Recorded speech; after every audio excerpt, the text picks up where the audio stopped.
Hello, hello, hello! I am Kasasagi Usagi, and I am here with more Pillars of Eternity. Um, so we need to explore the rest of this area. There's a couple of things I want to do before we go fight that dragon. Certainly. Um,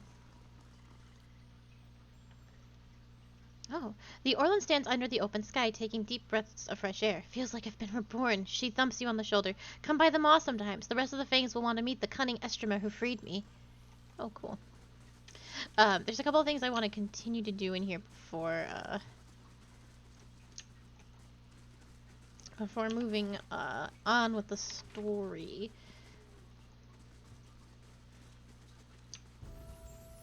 Oh, congrats. Hounds, loyal to a fault without a mind of their own, and a crack of your staff sends them whimpering. What better symbol for Gallowayne could there be? Yeah, Durance. A dank, a dank, sultry draft issues from the cave within the beast's head. Condensation drips from the stone teeth.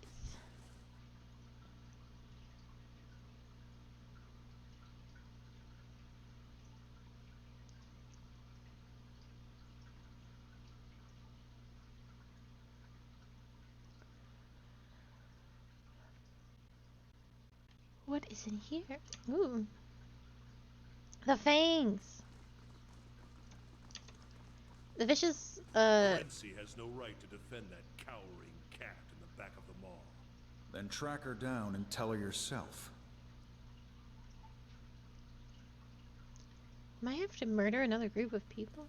The vicious liquid gives off a sharp metallic odor. Come to see the great Oernos, Estremor? He's out for a hunt, but he'll be back. Unlike that lioness, he doesn't stay cooped up in here for long. Why can't Orinus go and fight the lioness? Because she holes up at the back of the maw, surrounded by her pride and the natural hazards of this place.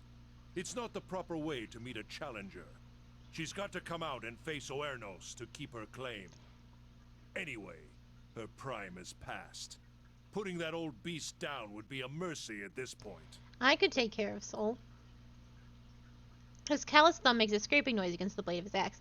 I hate to spoil the tradition of a big showdown, but if she retreats from her fight, then there's no point in waiting. Kill her, and that'll be proof enough she's not fit champion.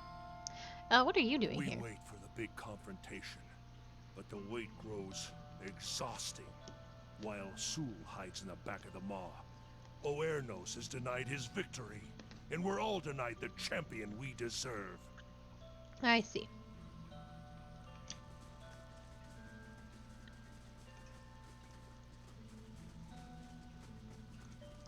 Kareth, this is no place for sightseeing, even for you. The beasts of Gallowayne's Maw are dangerous, and now more than ever. What's wrong with the beasts? They won't fight. What's wrong with that? It is not Gallowayne's way, and it is not the way of the Maw. Oh, I think you might actually be right. The Maw has always been home to one great predator. Every so often a challenger comes along and the two battle for territory, but Sol remains in her den and Orenos can't confront her there. Now two mighty predators and their kin hunt from the same stock. It's thinning the herds and it's thinning patience around here too. He resumes his pacing.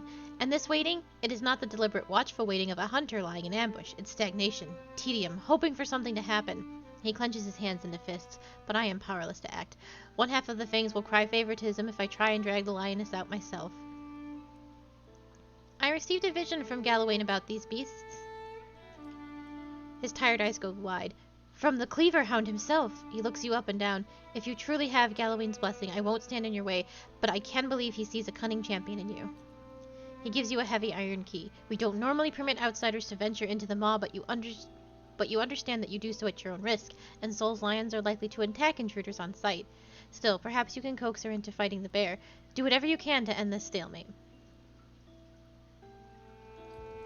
Oh, that vision makes sense. Yeah, I definitely ran and did the constellation stuff a little too early.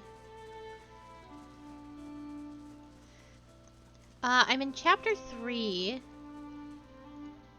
The stones at the edge of the chasm are slick and beaded with moisture.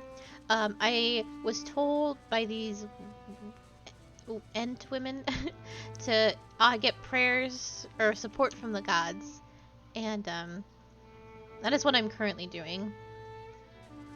Tread carefully, Estremor.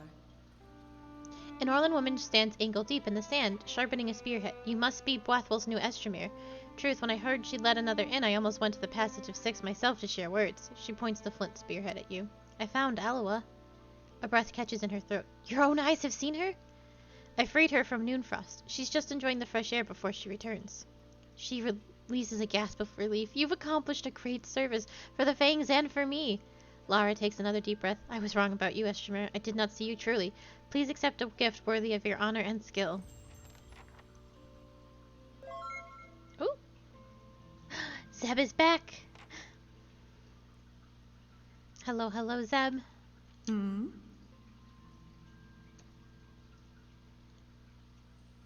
Alowa waves at you, a broad smile on her thin mouth.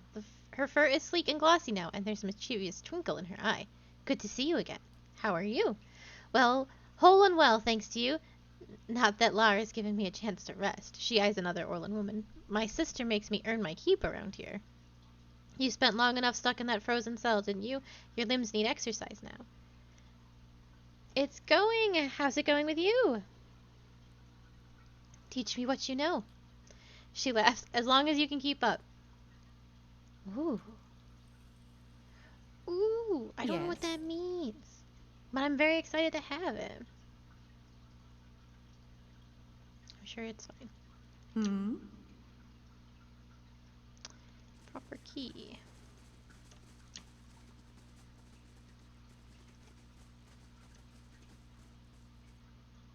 Ooh.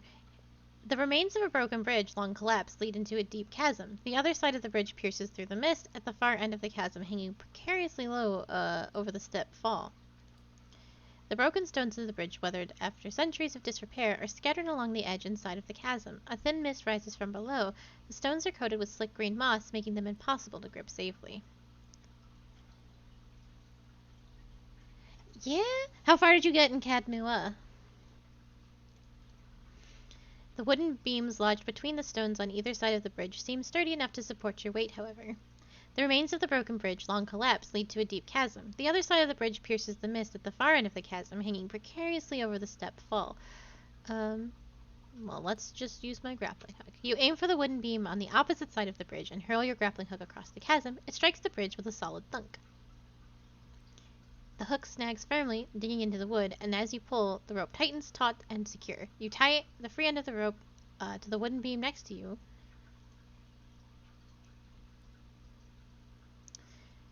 Let's cross. The rope tenses and vibrates as you move forward, gripping the line. Reverberating throughout the underground cave, the creaks of wooden beams mark your every effort. You keep your progress slow and steady.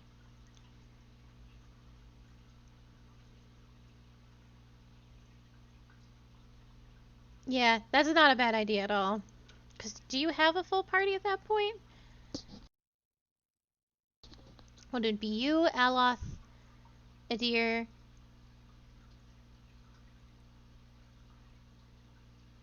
Durance, and then you have Kana? Oh, good job. Oh, Sagani. Okay.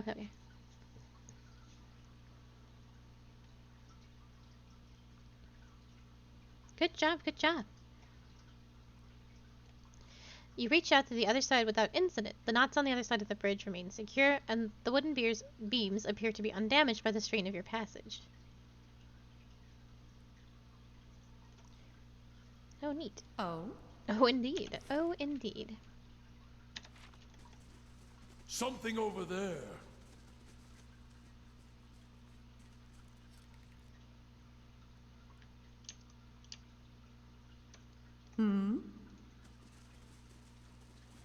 I'll see what I can find. That's it! Oh, I forgot everyone's in rough shape. Well, life goes on. We definitely should have rested before. Thing is, I forgot. It'll be okay.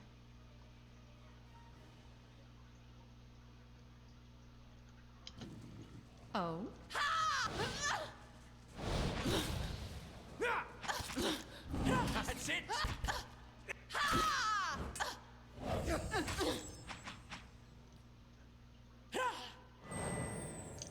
Yeah, we should do a quick rest. Certainly. Because we are all beat up from all the other crazy stuff we did. I had just forgotten. Yeah, we'll do a quick rest. We'll get you something? We'll get you leveled up.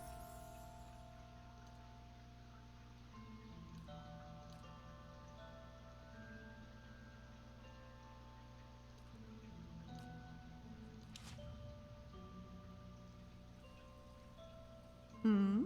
Okay, resty times.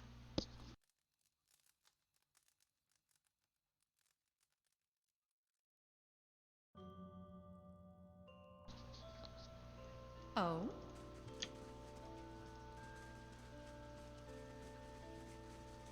Now this I Um, haven't seen before.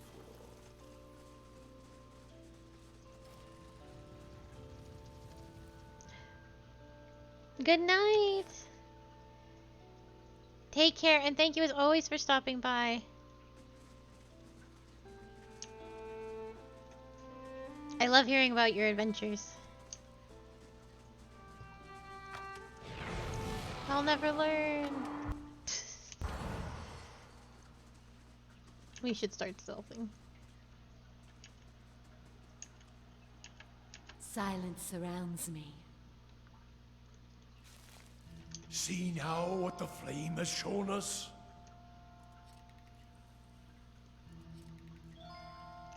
Well, Durance. And then you hit it anyway. Amazing.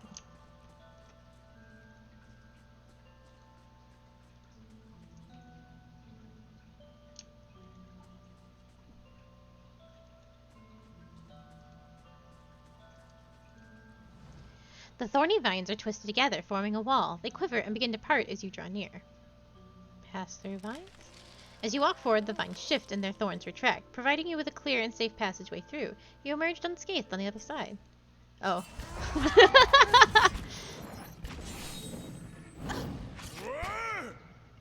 Hi.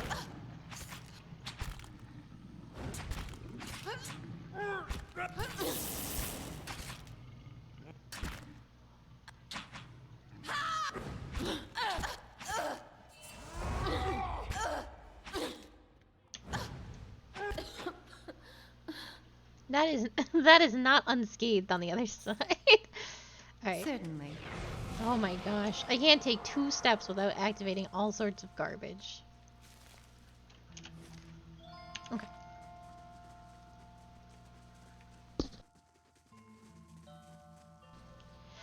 You make your character, so this one's mine.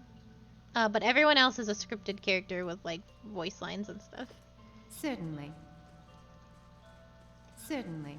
So you have a Malleable Pro tag. Yeah, she's very pretty. I don't think her in-game model looks like all that good. I made her a little gremlin sort of looking thing. Because you can pick your race and then you can pick like what size you want that race to be. So like she's called a godlike, and then I made her dwarf size because that was the smallest I could get her. So she's just this little monster. It's true. And the fire shows me something new. We will. Blood makes the ground.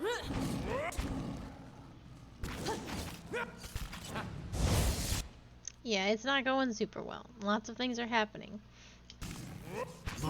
Hello, hello. Please don't die, Ella. I need your tentacles. Ella! Let's do it. He did. Oh, I think he died. Damn it.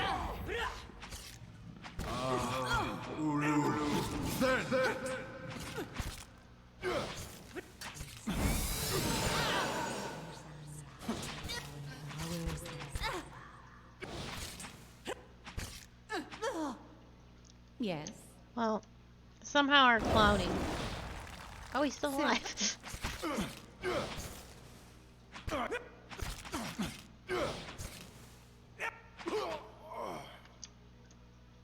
Good job, everybody. I even had you guys all stealthing so that wouldn't happen, but it happened anyway. Oh? Oh?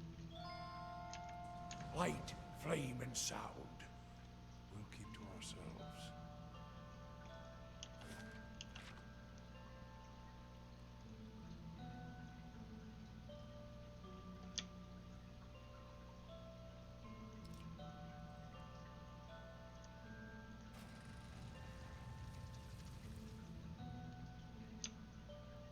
Oh, whoa.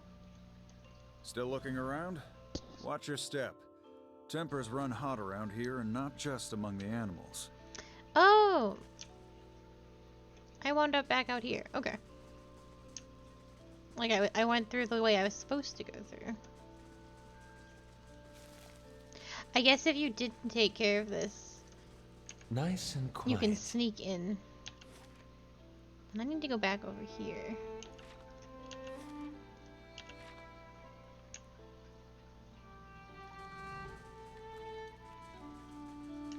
Margaren's fire casts light in dark places.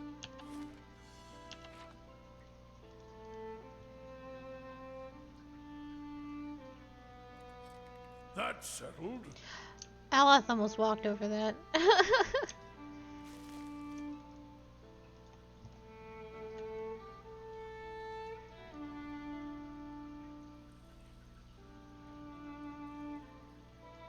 I hope this is more intuitive in the second one. It's even when you're being super careful, I still run over. It's fine. Something over there.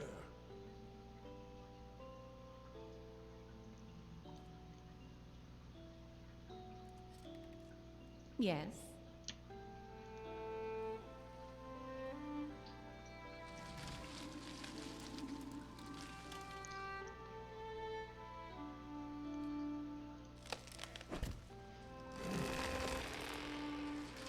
Oh, there's no forcing my way through. Oh. I thought I could just go back through, but it won't let me. Alright, well, we'll just On go the in. hunt. It's not a big deal.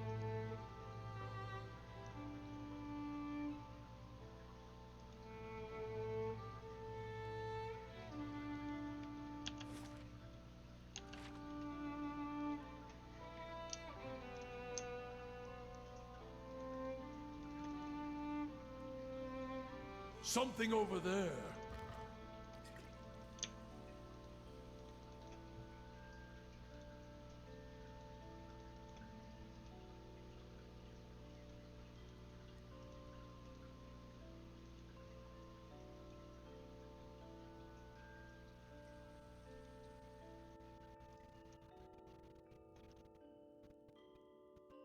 This is Sul's domain, Estramor. She shall not leave it for Awarenos or any other challenger. Why does Sol refuse to face Orinos? Awarenos is welcome to confront her here, as many challengers have in the past. What the Bear supporters want is for Sul to leave her lair and fight in the open, where he has an advantage. But why should she?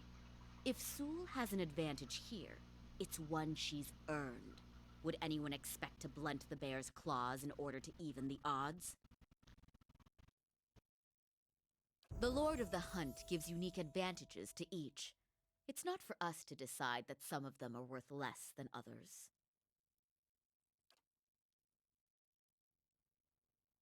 The lioness gives a growl, and Insurni smiles. Also, Sol has recently given birth to cubs. They're small now, but when they grow, they'll be mightier than either Sol or Orinos. But if Sol was killed in combat, that bear will tear her young to shreds. Such is the way of the wild. Her legacy is too valuable to perish in this way. If we truly want the mightiest of beasts in the maw, then her cubs must grow to maturity.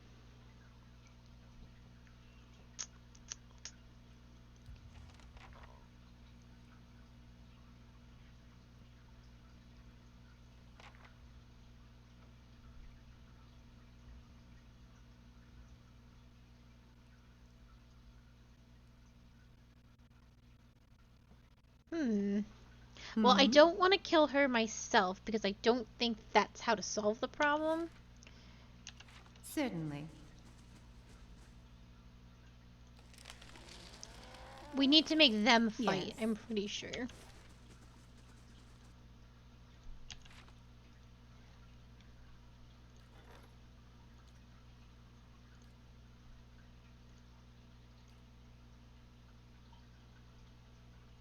I know.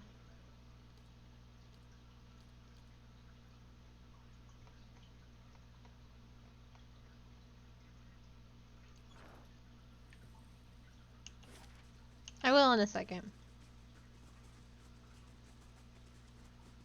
Ooh.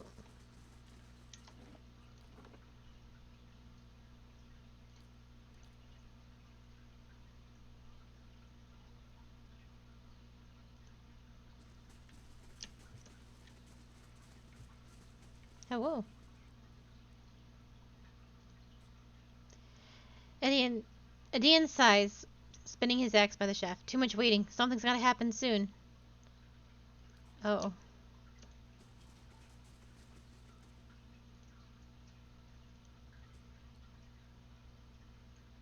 Shit.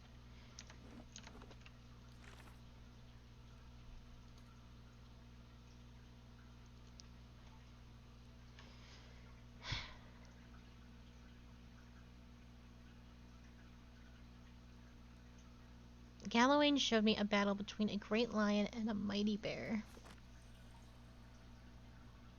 So I guess I have to make a choice, and I'm a little torn on it because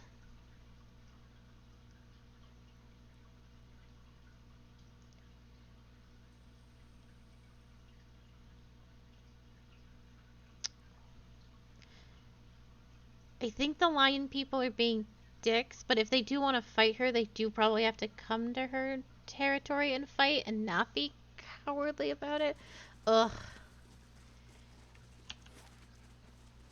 Okay. I don't think the lion should be the victor. I can't remember really what that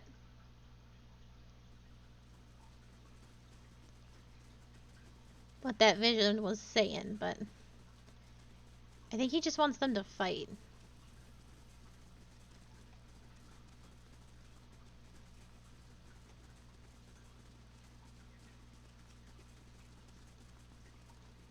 I may be patient, but Sewell isn't. Unless you have news about the bear's demise, you'd best keep your distance, lest you find yourself here during dinner time. I see. What are you doing here with Soul? Defending the rightful champion of Gallowayne's Maw. Oernos' supporters would have her ousted in favor of a bear that isn't strong enough to come and seize this territory on his own. Okay. Well, before I'm gonna back up because I know what's about to happen, and I'm going to camp. And then I'm going to fight these lions, I guess. Oh?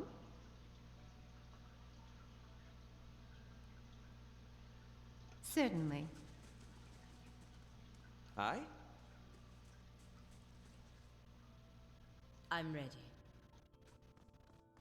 I may be patient, but Sewell isn't. Sewell isn't the right. Unless you have news about the bear's demise, you'd best keep your distance, lest you find yourself here during dinner time. Sewell isn't the rightful champion. You would side with the bear too? Choose your next words with care. Perhaps Sewell hides behind the perils of the Maw because she's forgotten how to navigate them. I hadn't thought of it that way. Such a magnificent animal. I thought that protecting her served Gallowayne's will. But you're right. All are eventually both hunter and hunted in his sight. We'll go. If Sewell is truly worthiest, she doesn't need our help. Hey, I did it!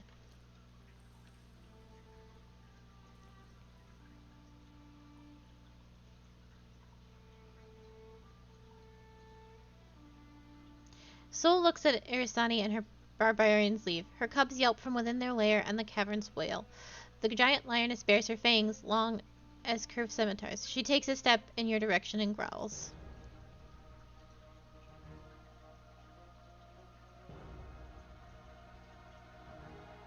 Oh. Finish them! That's it! Oh, she's dead. She's super dead. Okay. I don't think there's any save in that.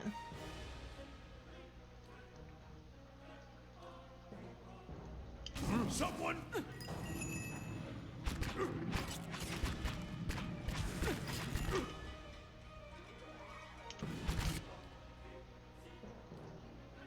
Aye?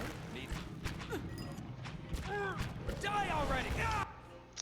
I did not handle this exceptionally well.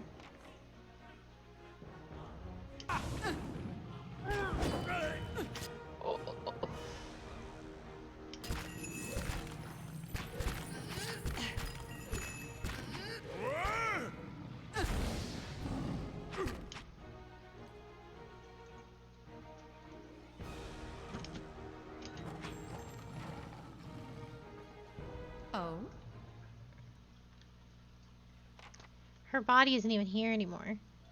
I exploded it. Hmm? Tufts of tawny fir and crushed grasses carpet a small hollow in the back of the cavern. Certainly. Well,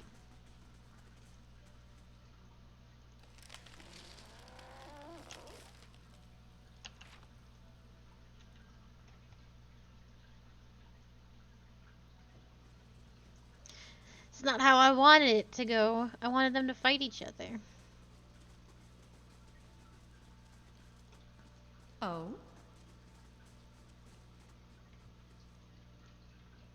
I have dealt with Soul. Someone had to. Would have been good to let the two beasts brawl. But at least we can finally move on. It doesn't do for Gallowayne's mightiest hunters to skulk and hide in the back of a cave.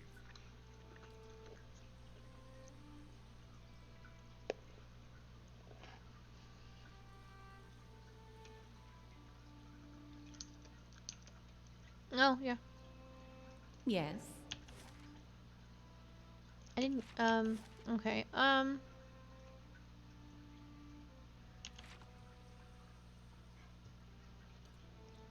Oh, good to know, good to know.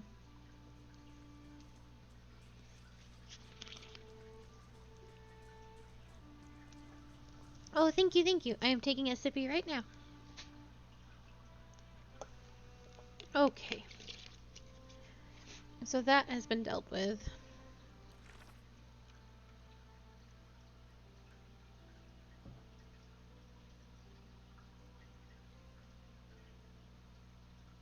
I still need to find the elf. Did this. Gotta slay the dragon. And I did Rigamrans. Okay. Yes.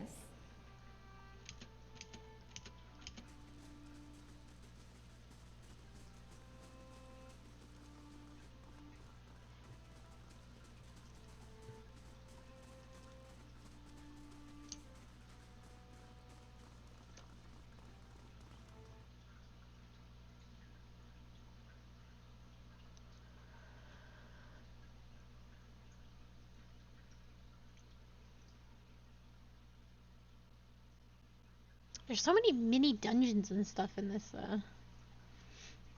like, little town. I guess the Twin Elms isn't a town, really, but...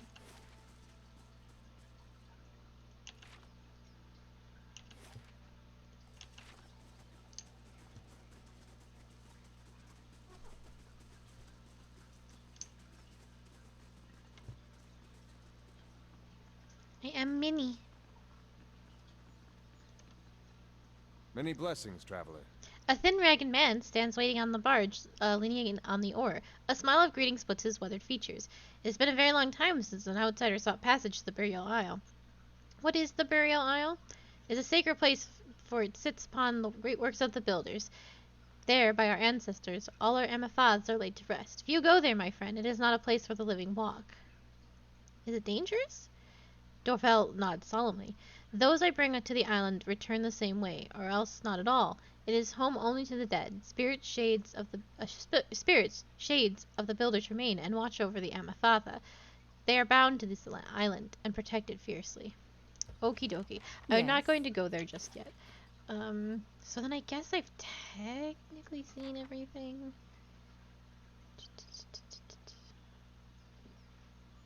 All songs pass.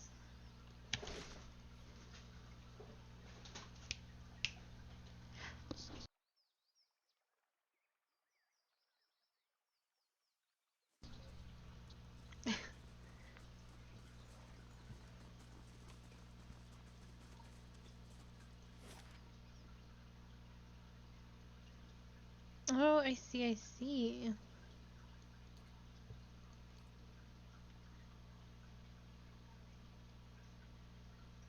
Have I been here before?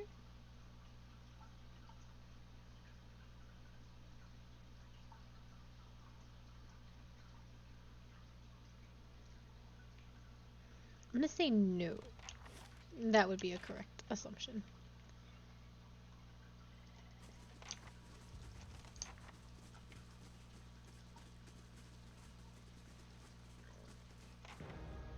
Wolf.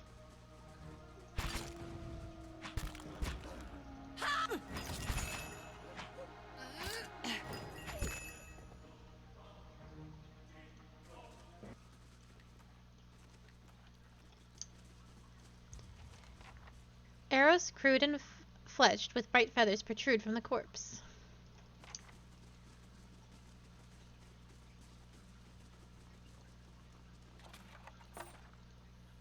The inscriptions on this altar, almost unreadable under a layer of thick moss, pay homage to Hylia. I keep wanting to call her Hylia, which I think is a Legend of Zelda thing.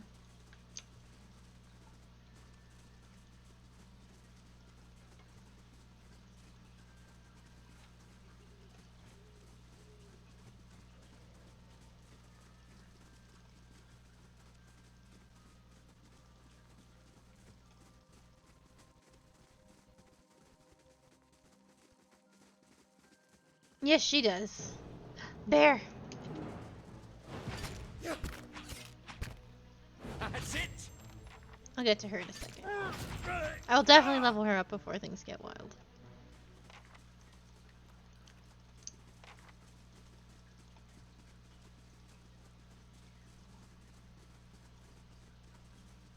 Hello, antelope.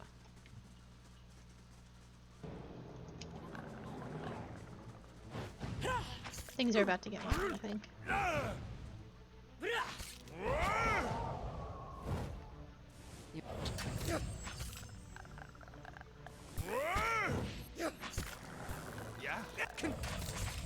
Oh, I have regrets.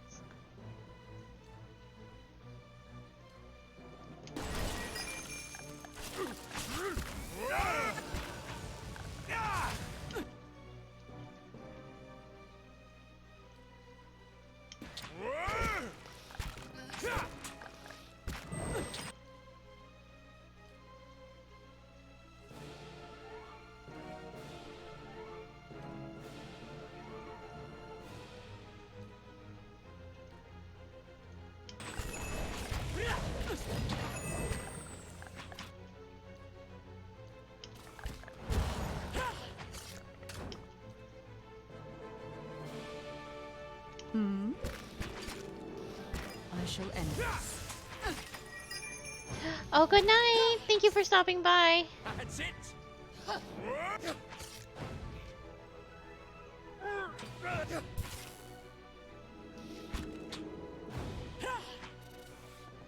Oh, Here we go. Health almost died, huh? certainly.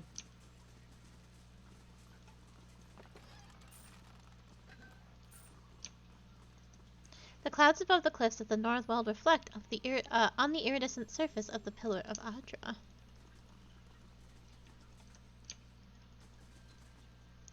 A winding stair hugs the cliffside, proving an impressive view as you work your way higher and higher. Not too far along the path, however, you find your progress interrupted. A large boulder appears to have fallen on the road from somewhere up above, and it now sits squarely in your way. Chiseling away at the boulder proves a slow and weary endeavor, especially when several sections of the boulder prove too hard to carve through, forcing you to aim elsewhere. After a long while, your efforts pay off, and a section of the boulder splits away. You hear an echoing clatter of the rocks tumbling down the side of the cliff. The sound seems to stir something overhead. A shadow crosses the path, quick as lightning, and vanishes before you catch a glimpse of what has cast it. But you do see the rapidly growing silhouettes of several more rocks flung down at you from above. Scrambling to action, the party ducks under a small rocky protrusion along the cliff face, but Durin stumbles and is left just short of shelter. A sudden hailstorm of fist-sized rocks and scattered debris rain upon them. Battered and bruised, Durin sleeps the final distance to safety. After a while, the thundering rumble of falling stone fades away. Your ordeal past, you continue your climb. You rest, and the rest of the journey proceeds without incident. At last you find yourself at the base of the final twisting of the steps, above which you can see the towering pillars of Hylia's nest.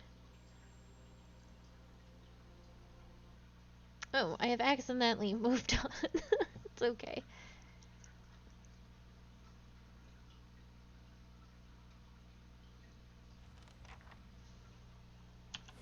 Well, that's alright. We will level her up now, because I think things are about to get very spicy.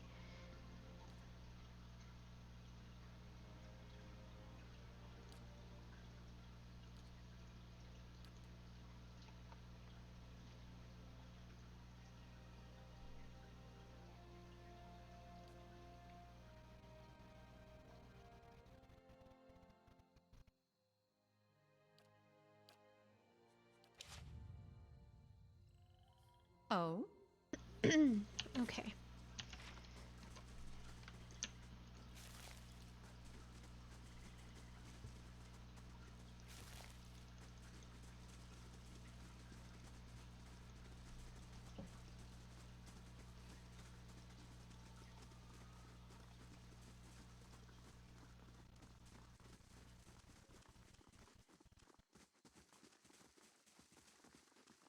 Oh, I needed to rest. I forgot about that.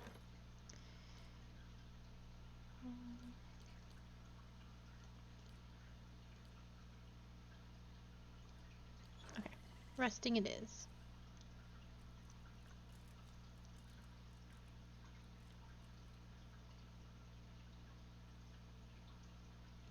Oh? Yes, big O's. I love this dragon. He's I rather beautiful. hoped we'd be sneaking up on it. As you reach the summit of the mountain, a gust of wind stirs the air. You hear the noise like the snapping of sails, and the sky is briefly blotted out. A dragon lands before you, shaking the ground beneath your feet. It draws itself up to its full height and spreads its wings, barring your passage. Its neck, its back, and the ridge of its spine are covered with magnificent plumage. It hisses at you, and while the sound is unlike any language you've ever heard, the beast's meaning is utterly clear. Vermin invading my nest, threatening my hatchling. You shall feed my young. A small worm crouches in the corner of the temple behind the dragon. Be careful, Watcher. Her mind is on edge, not with hunger, but with fear. There is little more dangerous than a mother defending her offspring.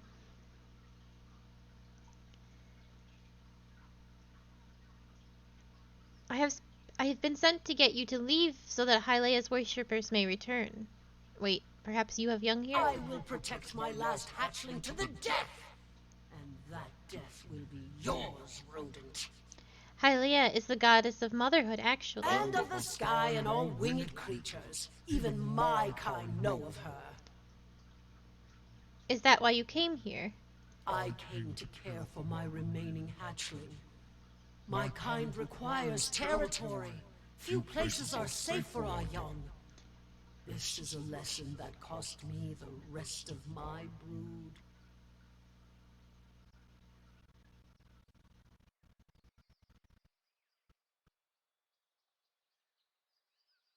This is not restoring her temple, though. You and your offspring will kill many if you stay. You have to leave. Heat from the beast's roar sears your face. It lashes in a flurry of scales and feathers. Yeah.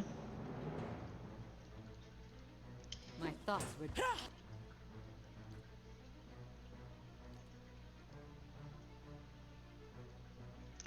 I don't think there was any...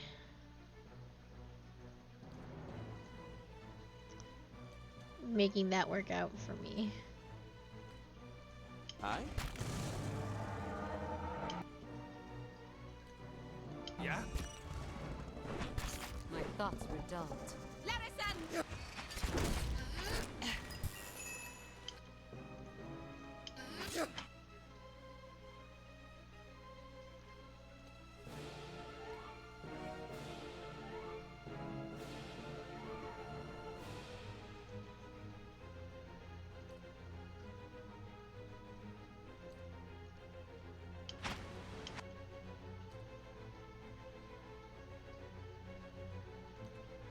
I'm ready.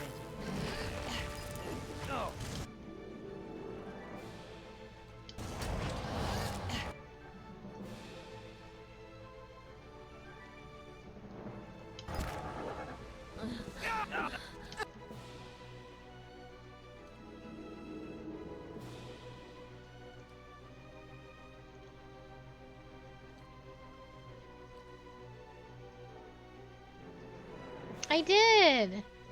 I believe someone in chat named him. His name is Teddy.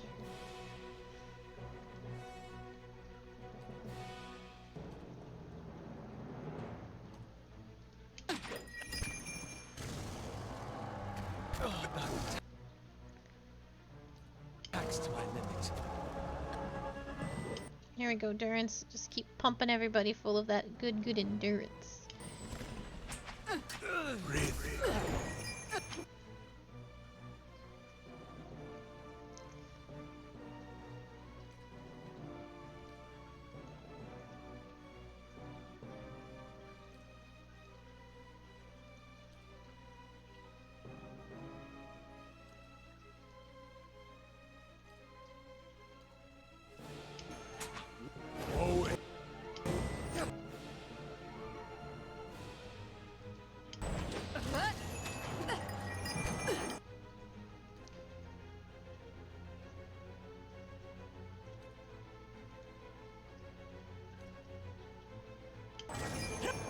The Varu, the unseen.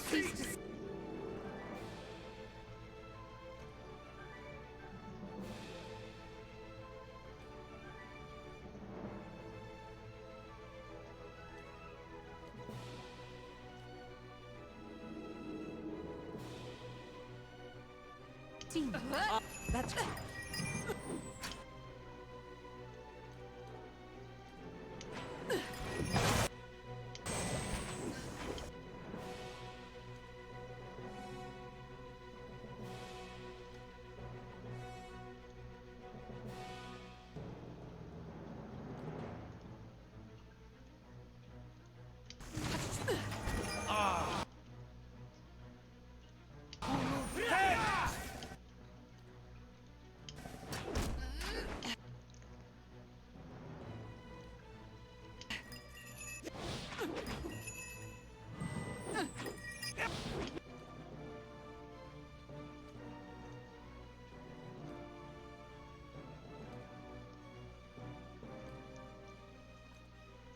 North.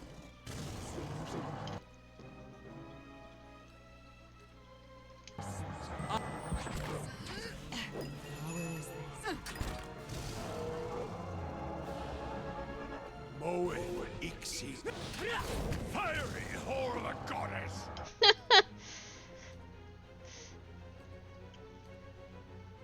Yeah?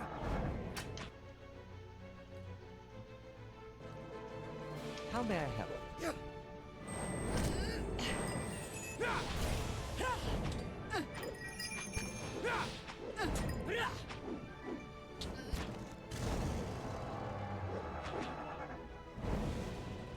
My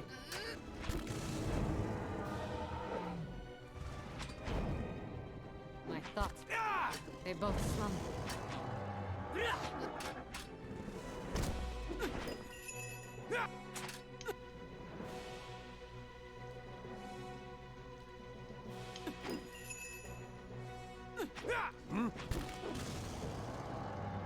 Moe Ixi.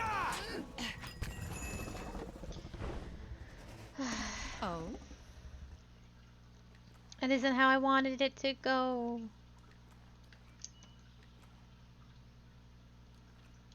I'm sorry. The edges of the bones are brittle and blackened. Certainly. Hmm?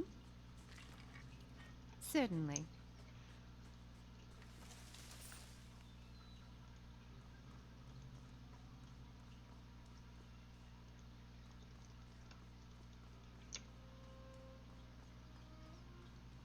Hmm?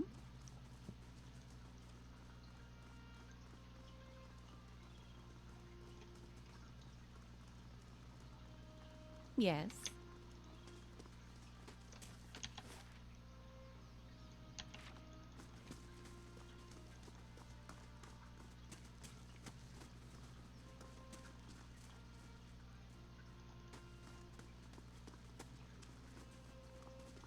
But I don't think sparing her was gonna really make that all okay.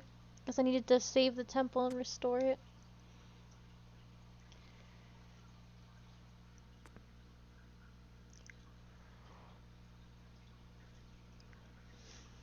So I just gotta find that elf. I wonder if she's in this forest somewhere.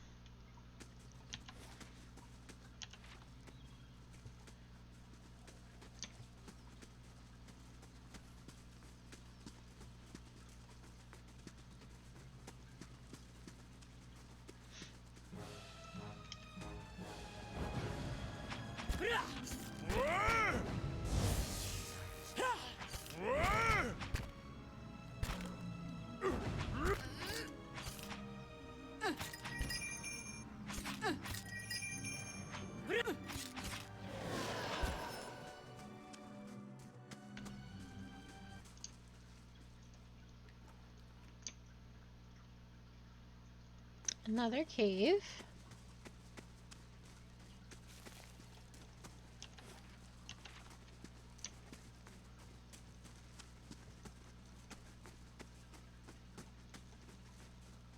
Alrighty.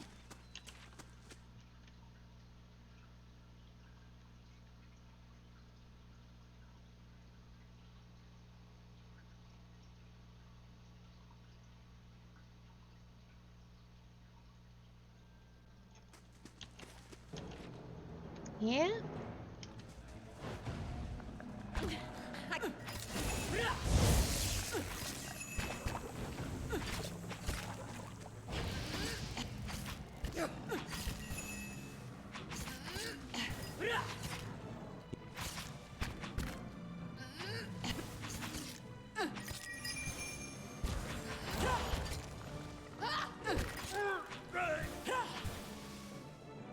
Nice. Oh?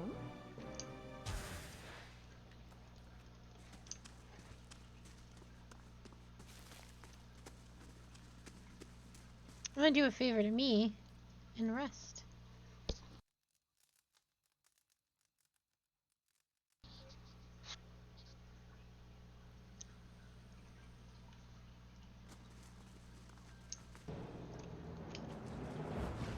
Ooh. Okie dokie.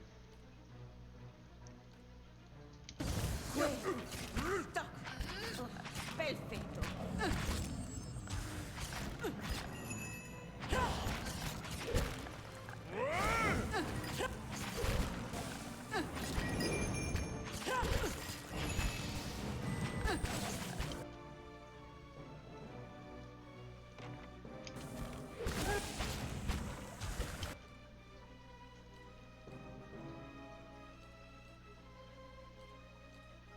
Yes?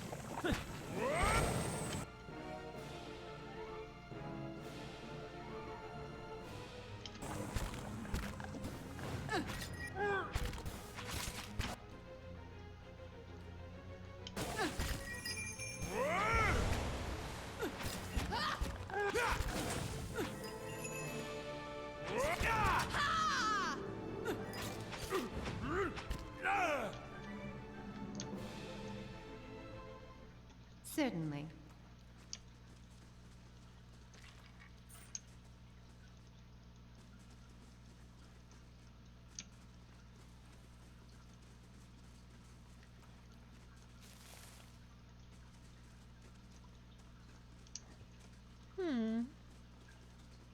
Heloth, you never come Aye? with the rest of the group.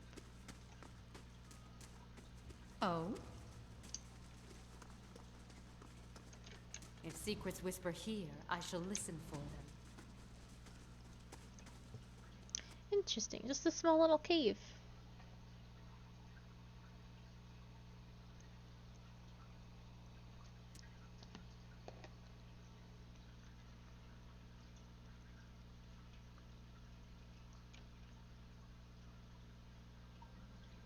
Hmm?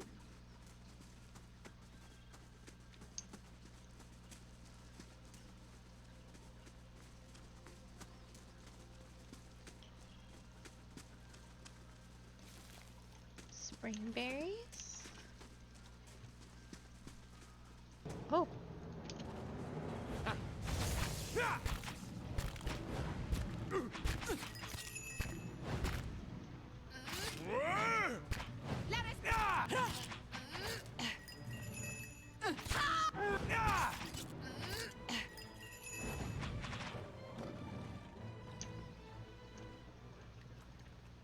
Certainly. Over a ground hardened by dry blood and stomped leaves, the corpse of a giant stelgar crawls with flies. Its flesh has been pierced and cut as if stabbed by spears and slashed by swords. You touch the dead stelgar's flank. A cloud of flies stirs into the air, and suddenly you feel the creature's remaining essence. The world around fades away. The pack rests.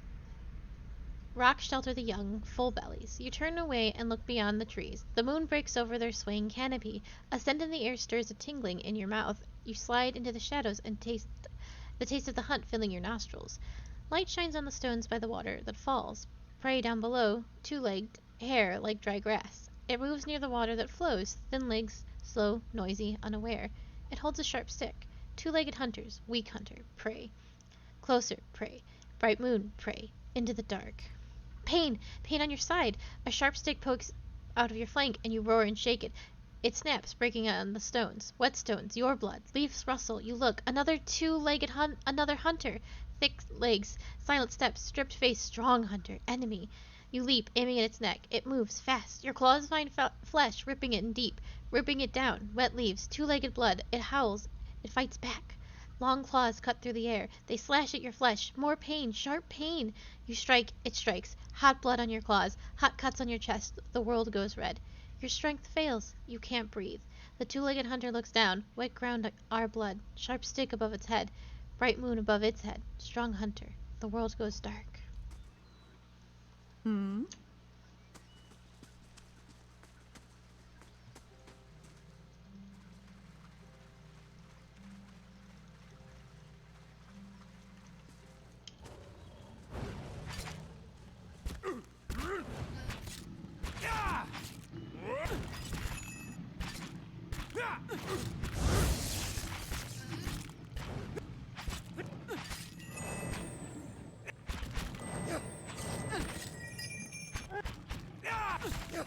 Finish them!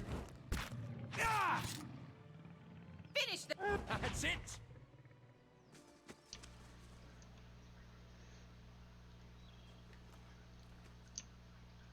Certainly.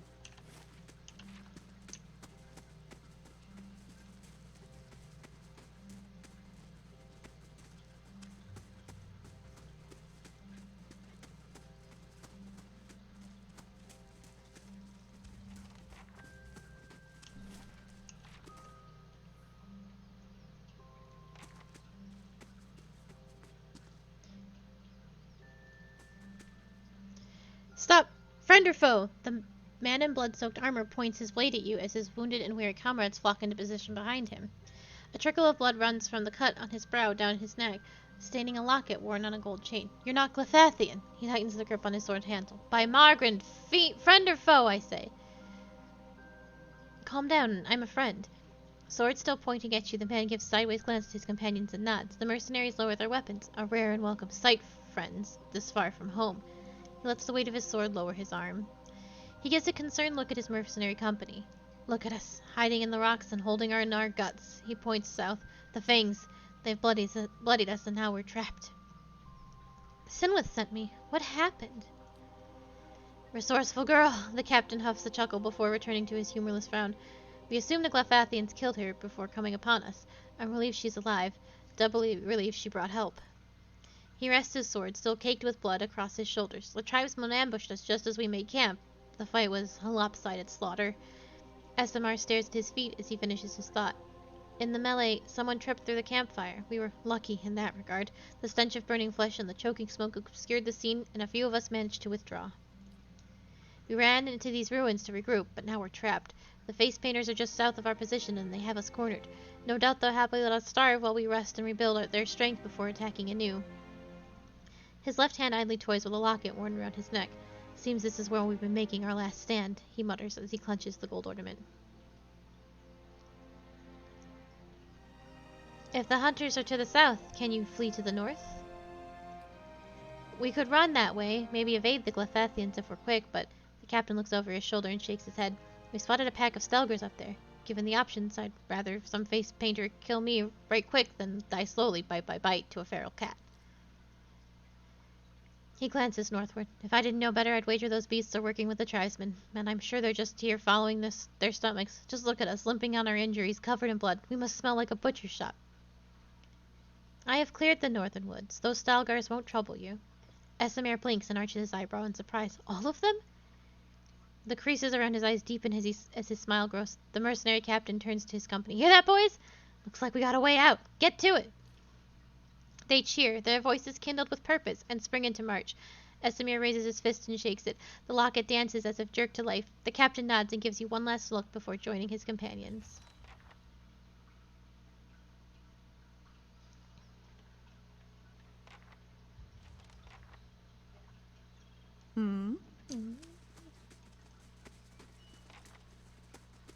Oh, hell yeah. I will take this loot.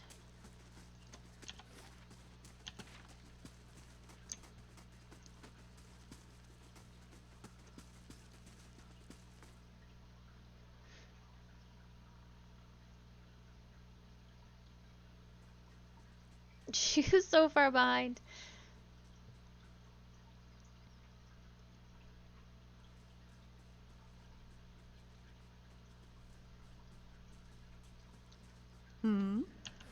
Okay, here we go.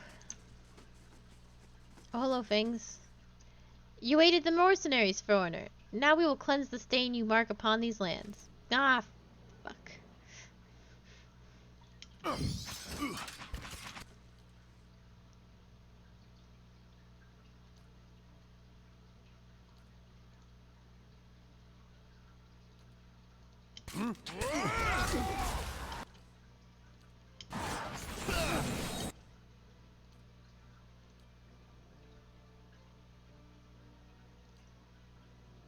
Yes.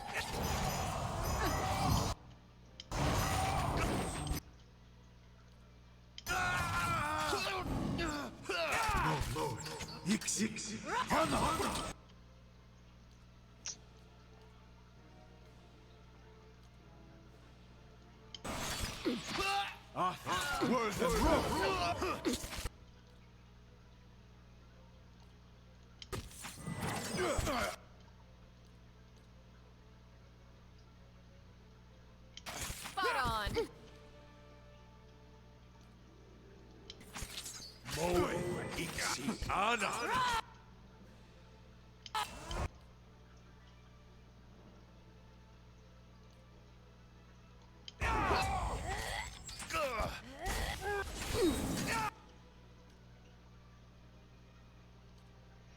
Hello, hello!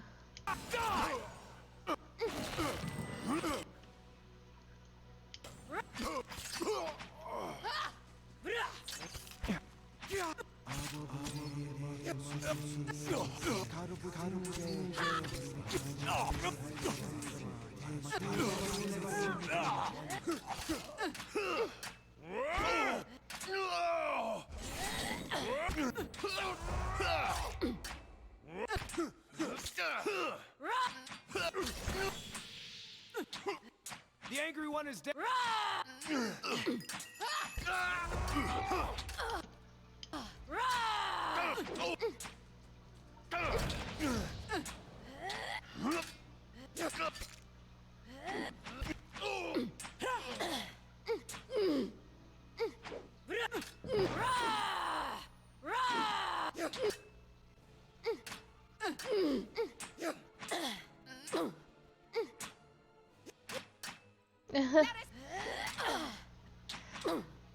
No, I don't know if I can. The mixing is definitely a little rough in this game.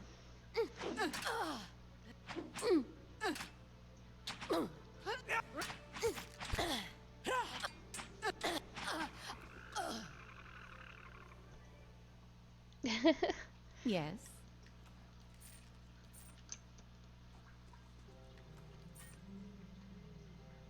Yes. Alright, everybody. Let's hope there's no more big fights that will get us all killed. I bet I'm not very well liked with the Fangs anymore.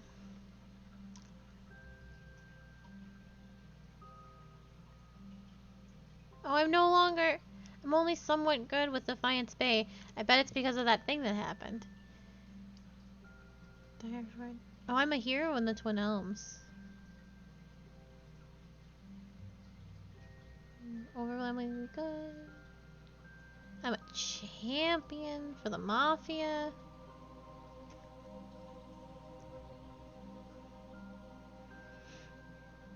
Oh, I'm not too bad. I am overwhelmingly bad with the Ethic Knoll. Don't remember who they are. Don't suppose it matters anymore.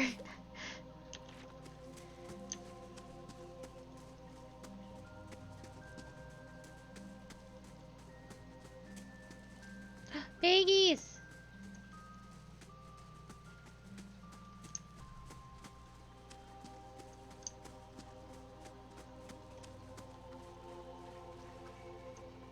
The leather pack, its belongings washed down the current of the river, gleams like a wet rock.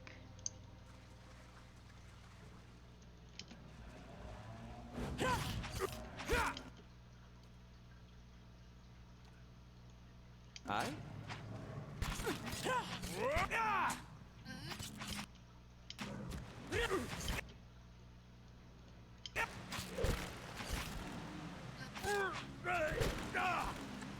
That's it. Certainly. Finish them.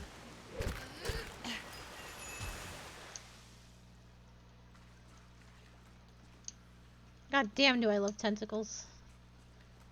They get me all out of Oh. all sorts of situations, except that one with the dragon. The boot lies half buried in the mud on the riverbank and has been flushed from upstream.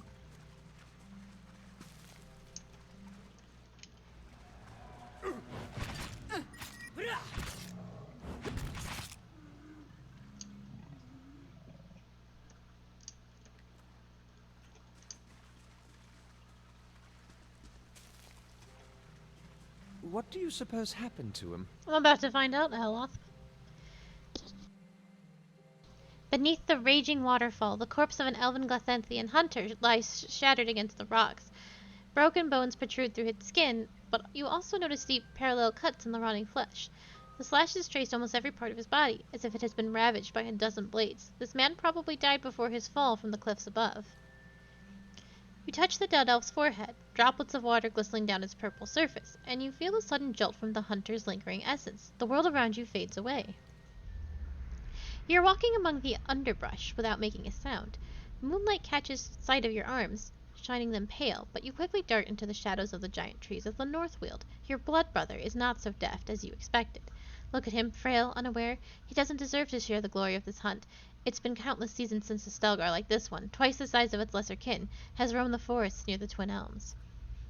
Athwin fell for the trick. You almost feel pity for him, but you've convinced yourself that he'd only get in your way once the killing begins.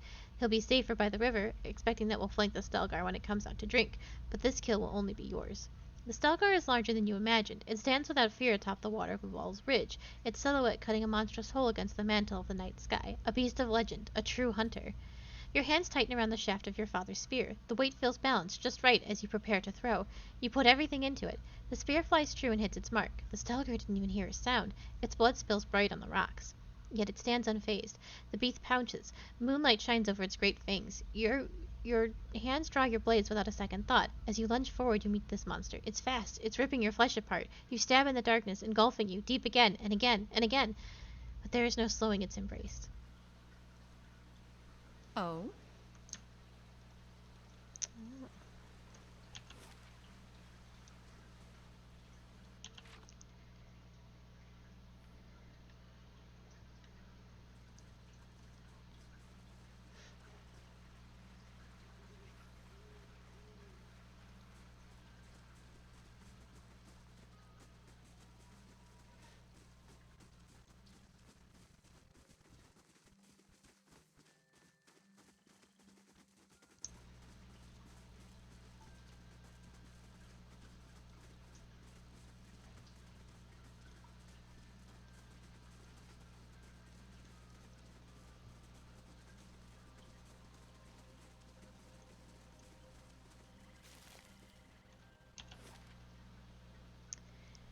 That seems to be it.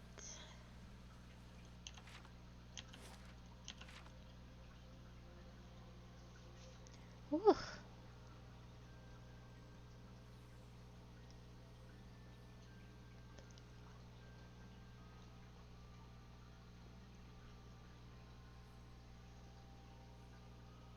Oh, thank you for the sippy. I will be taking it.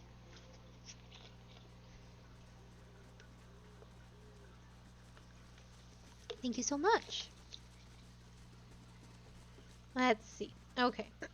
So before we go back... Oh, I still didn't find that elf. Where would she be? Well, before we go back, there is actually some important stuff that I have to do. I don't know if anyone was here for it, but when I was in the White Marsh, I found a sword in a stone. And I pulled it out.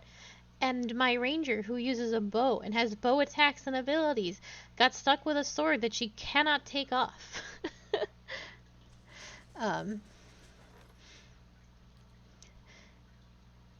So it's not ideal. And to get it off, I have to do I have to do all this stuff. So I'm doing this stuff. Oh? Yeah, it was a big oopsie daisy. The S-Talk seems to hum as it nears the Ingwethian machine. Something arcs between the steel blade and the outer core of the ancient device. The voice of the S-Talk grows quieter and the weapon feels more powerful. New writing appears along the blade. Seek the whirling agent made of copper, address stone. Awaken first your essence so that you may atone. New verses blaze from the metal, they read. Find the sun-kissed hillocks where the dead folk sleep. Rest beside their wasting flesh. Inspect what dreams you reap. Okay. Yes. So now we want to go...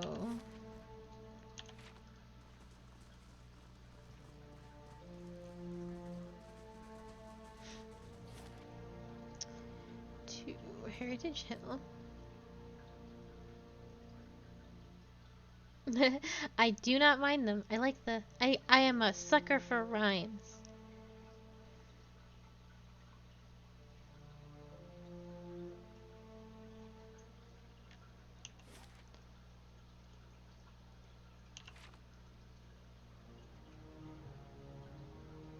Oh, it's already done.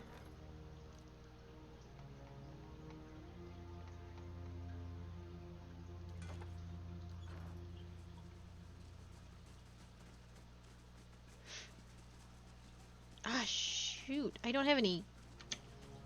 A simple test, that's settled. Did I leave any campfires from when I was here the last time? I think I did. Yes!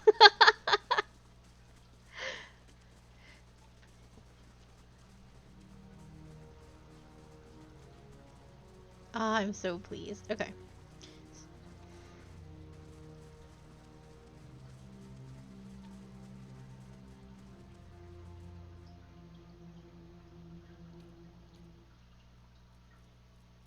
Kekakudori. The loomy soil squishes underfoot, and something invisible seems to rise from it. You detect essence, faint and barely perceptible, drifting up from the graveyard. The gray sleeper seems to feed on it, and the strange voice grows quieter still. Another verse gleams in the steel. The final part of the poem shines along the blade. Fingers of the world, Ada strong and whole, kneel before the pillars, bring order to your soul.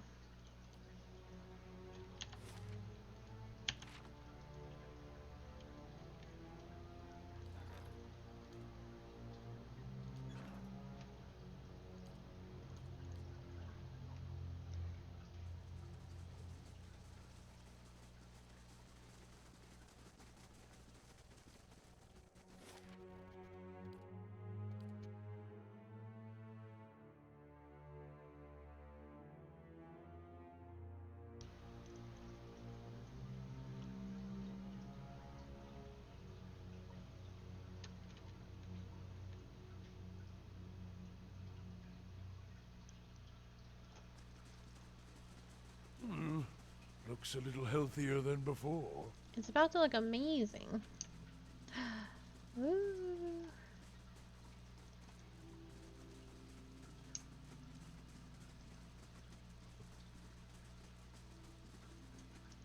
There. A deep and mighty power emanates from the Art of Pillars. It resonates in the Grey Sleeper. As you kneel, the voices of the Grey Sleeper reach a low, peaceful harmony. A final surge of energy fills the blade, and the voices fall silent. You feel the curse snap like a rotten cord. A penance now complete, a burden now you gift. Keep this weapon at your side, and to remind you of your shrift. Absolutely fucking not. I'm an archer. I need this thing out of my hand. Be gone.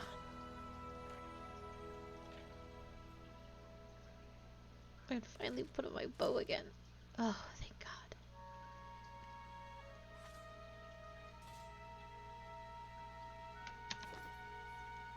Finally. It's fantastic. Okay. Let's take a look, because we haven't been here in a while. Oh, it's gotten a lot healthier and a lot prettier and a lot better.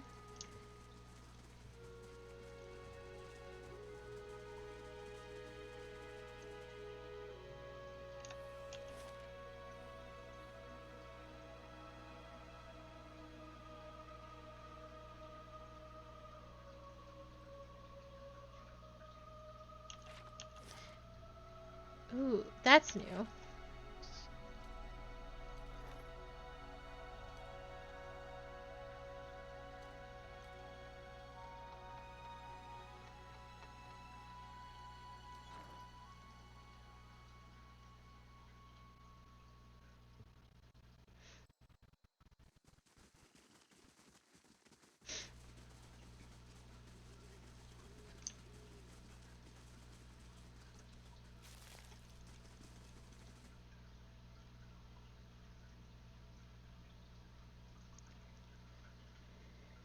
So Wu was telling me about this place the other day, if I was doing my bounties for it and what have you.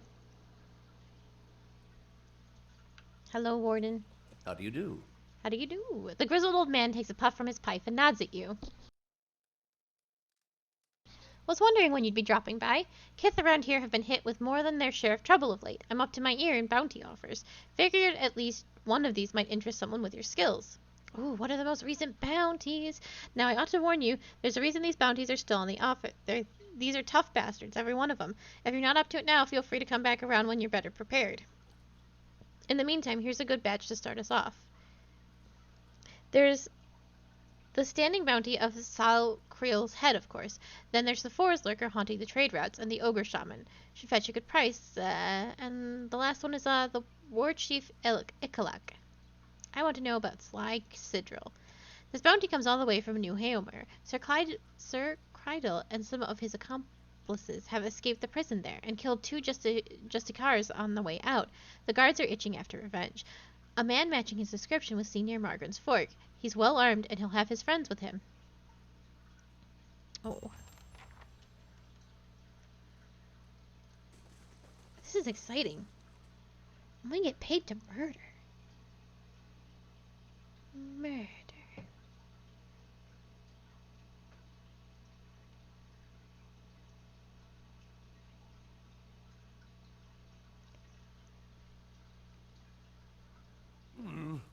Looks a little healthier than before. It is. And so I've got this nice little flower patch now.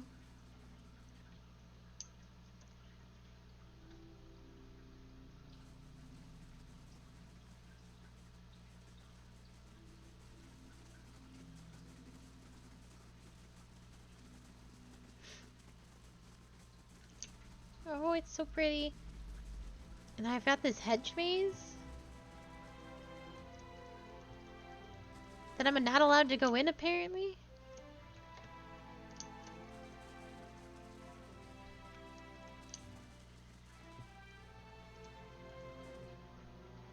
I wanted to go in the hedge maze. What's the point of a hedge maze if I can't use it? This place is still a hot mess. Yeah.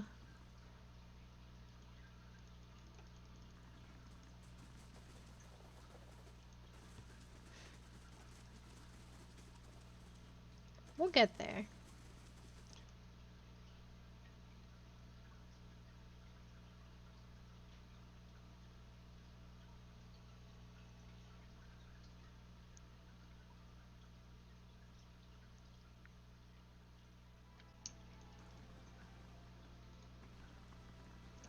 Sagani and the devil are hanging out together?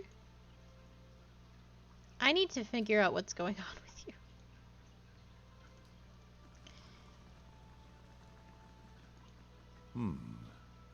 So the dwarves of Durgan's battery did not destroy themselves after all. They fell to invaders. And it seems they were completely wiped out. They left spirits to tell the tale. But the tale will never grow or change.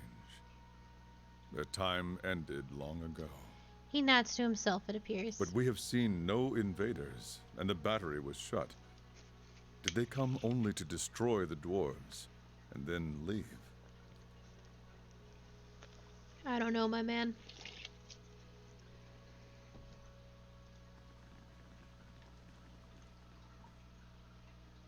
How are you holding up? Trying to clear my head. Not as easy as you might think. The Ranganoi's advisors have had a year's time to say their piece. I worry that I may have missed my chance to convince anyone.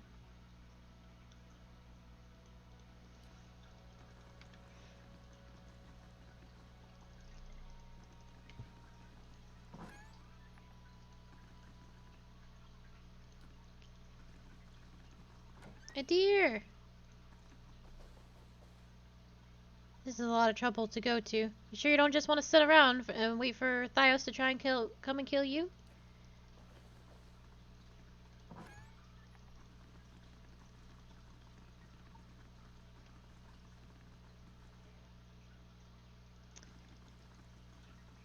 This is my room. Okay.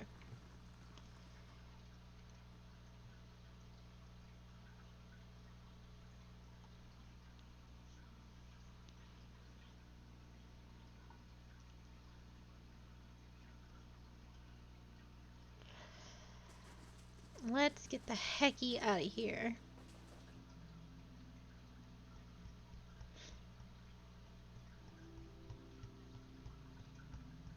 Still missing that elf woman I have to kill, though. I don't know where she'd be.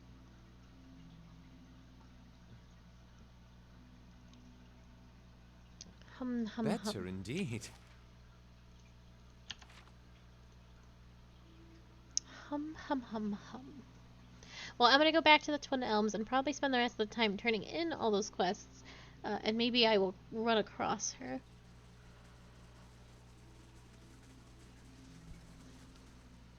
Oh, yeah, I think I'm done with you. So who would I bring in your stead?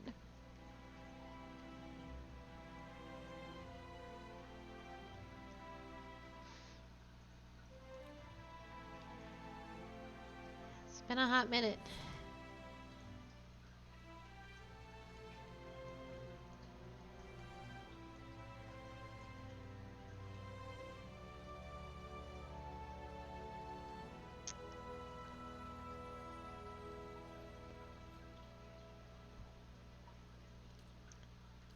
My options are all my companions. The ones I've left behind mostly are the ones whose quests I've completed.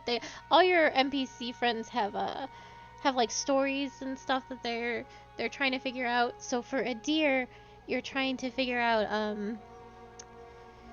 you wanted to figure out what happened to his brother. But the trail ran unfortunately cold, so he's not super valuable to have around anymore. But like Aloth, well not Aloth, but Durance and the Grieving Mother, they both want to, their stories will kind of unlock just by traveling with you. Um, oh good, we need to do a lot with you. So...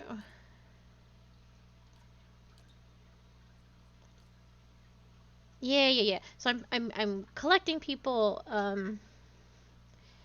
specifically that will, be useful.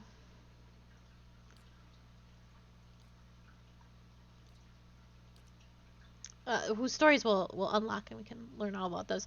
Then I have a lot of people from the DLC whose stories presumably won't unlock in the main story, and I'll bring them back when it's DLC time. When we go back to it anyway.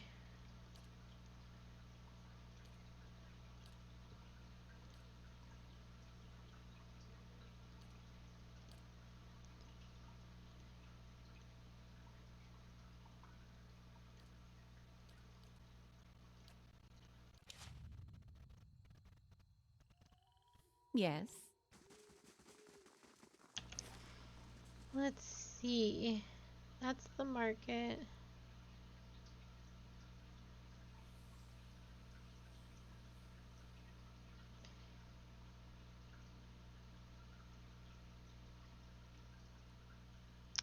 Probably want to go back to the tavern and talk to the one crew. Oh, let me see actually. What are my questies? Endless Path is Kana. Gleaming Society is the White Marsh. Oh, I totally forgot I just said I was going to do this. Well, I'll do it later. Durance. Cadnua. Sagahani. Sagahani, traveled to the cliffs you saw in a vision. When I examined the bare silhouette of statuette, I found as though I was standing atop cliffs overlooking the water. Persuk, whoever he is now, must be here. The breeze smelled salty. These cliffs are near the ocean.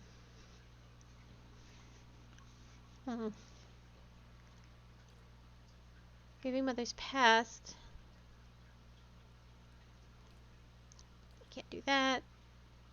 Journey to the Abbot. Oh. Oh, this is stuff I can't do. Oh, right. West of town.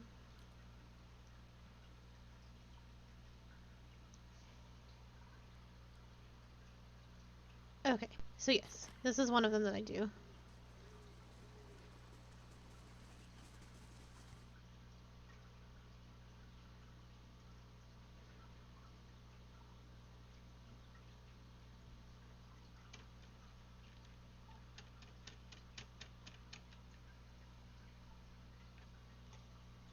I have to go back to Quad Noir probably after some of this. Where did she go?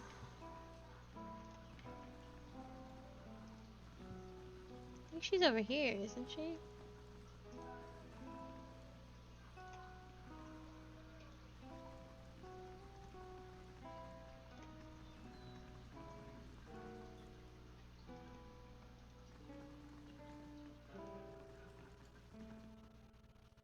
Well.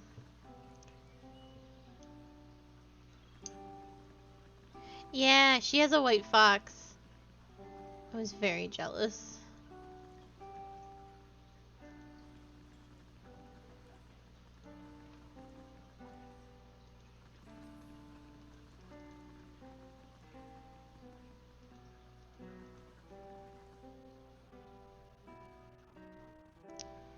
I thought for sure she was at the tavern. Hail, traveler.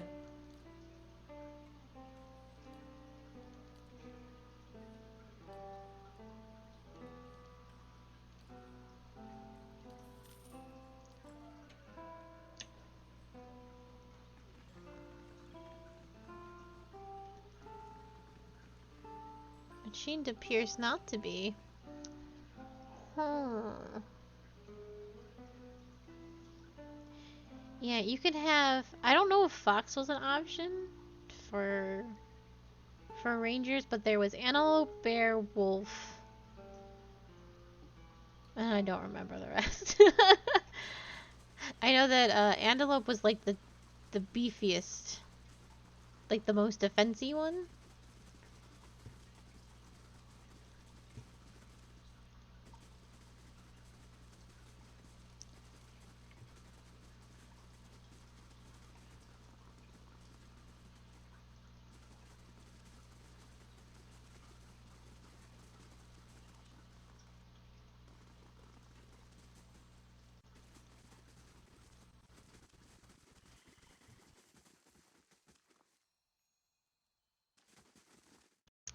I don't know where this girl went. I cannot remember.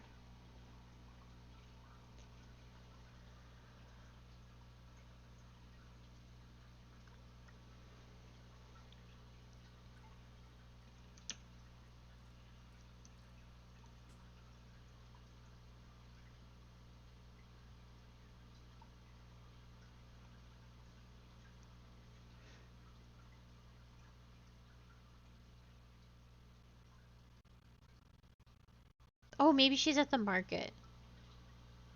Oh, I bet that's actually where I think she is.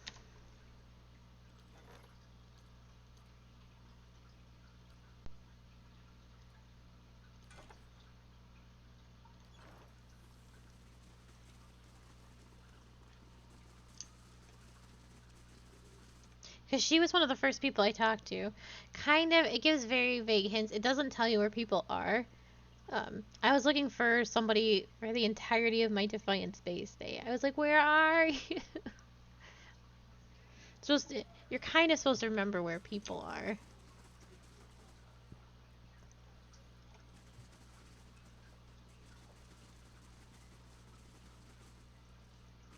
Well, she's definitely not here. Yeah, let me see. Oops. The Mercy.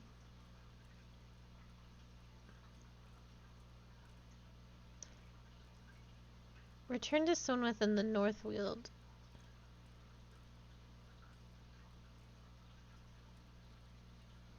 Swyneth waits on the southern edge of the Northweald to know if they're fate. Oh, did I not meet her at all? You must. Maybe she wasn't here at all and I'm just getting things mixed up.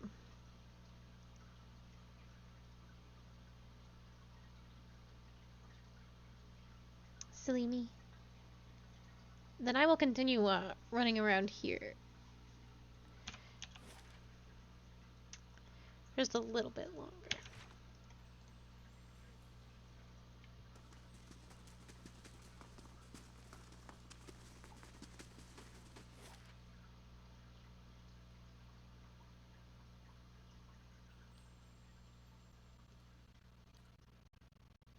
Don't think it's Elm's Reach.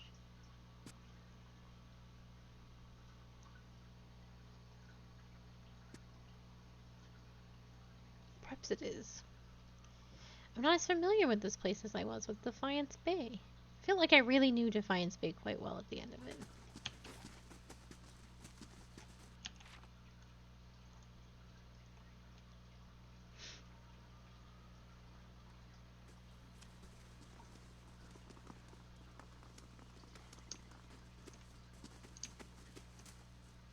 What do you wish to know? Until we meet again.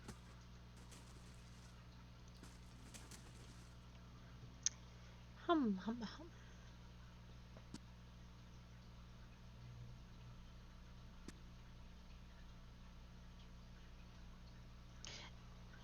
Not real time, but time does sort of slowly pass. No, I have not finished your thing.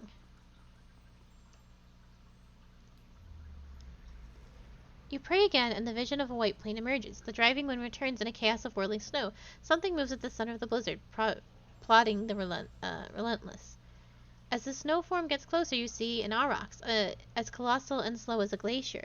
Its shaggy white hair is matted with frost, but beneath it, ribs like ship's frame protrude. Visible puffs of air issue from Sagani's gaping mouth. It's the beast of winter! A man, emaciated and almost naked, huddles at the beast's legs. His body is scored with lash marks, and his nose and ears have been carved from his face. His black eyes pierce the whiteout. Aleph leans forward. By the wheel! It's Skane! The auroch stops and stands before you, enveloping you in a violent blizzard that surrounds it. Though its mouth does not move, the beast speaks in a deep and thunderous voice. A clan of Glamfelin ventured from the White Fat Wens to find the crack in the ice.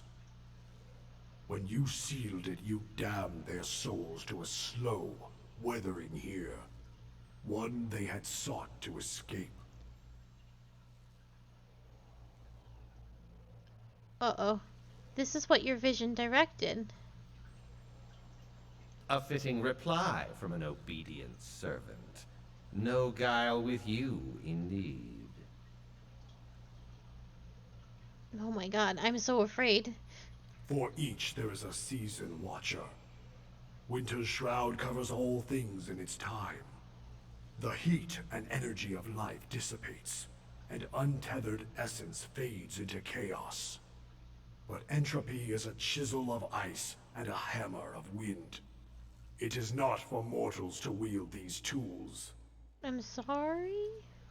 The world shudders beneath you, and a great crack echoes through the white expanse. The ice splits at your feet, waves lapping through the rift. The Watcher seeks something long lost. What is it you search for? Theos Ixacanan, the man responsible for my current plight. Yet there is a greater plot at work here, Watcher. Theos acts not for himself. He is the Burned Queen's quiet slave, a master of secrets and schemes. Theos is a winter gale, unseen by the world even while he carves and shapes it. Woodica directs him, sending him to wipe her enemies from Aora. And Animancy as well. He would see those secrets lost, the knowledge forgotten. And he would see his mistress grow fat on the essence of thousands. For her, he has harvested the unborn souls of the Deerwood. It's impossible to tell whether Skane's ragged expression is a smile or a snarl. What does Woodica want with these souls? To consume them, to collect her evaporating power, rebuilding what the turning ages have stripped from her. She would reclaim her status like an island of silt dredged from the sea. With this fresh, raw essence, Woodica will seize power over those gods and kith who have refused to acknowledge her authority, the ultimate act of vengeance. The grieving mother's eyes burn. Are the gods no better than kith? Plots and schemes, they consume the innocent and feed them to the powerful, a never-satisfied hunger. What now? Theos has removed these souls from the cycle. They are ice melting in the sun. Let them fade. Let them forget this world and be forgotten by it. Take the souls she so desires and grind them into dust. Let her see her careful schemes thoroughly ruined. For several seconds, the waves wash quietly against the ice, and the Aurochs strands silently amidst the churning flurries. It is the destiny of all things to crumble and join the chaos that follows this world. Some seek it willingly, as you have seen. To mingle, roiled and stirred by the tides of the universe. It is not an unkind fate.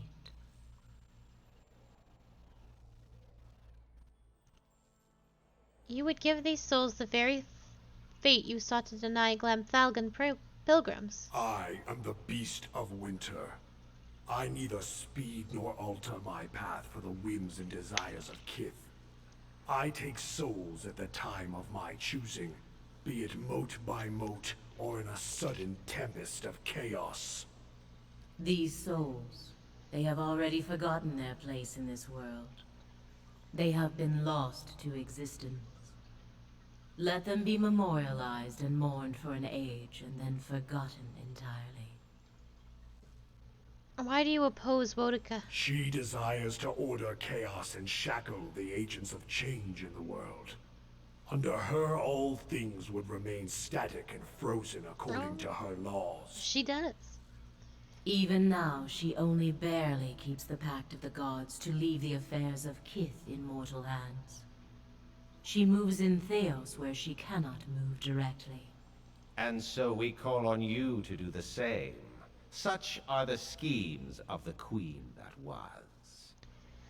I'll seek Theos in sun and shadow. When you reach the burial isle, we will send lost souls to guide you through the pit. This is our gift to you.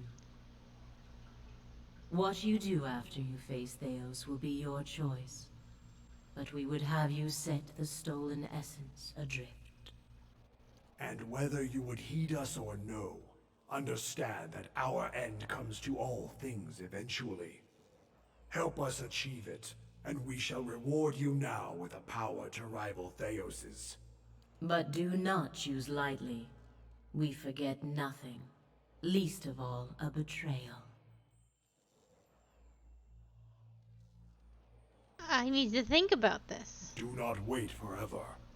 We wait, but Theos does not. Ramagrad continues towards you, swallowing you in a blinding, deafening snowstorm. You experience a dizzying, exhilarating disorientation, oblivious to the landscape around you, and even the reality of your own body. You hear a noise that could be the shrieking winds of Skane's screeching cackle, and then it recedes with everything else. Ramagrand appears in the distance, trudging away from you, and the whiteout follows him. As the vision of snow fades, it leaves in its wake the flagstones of Ter Avon.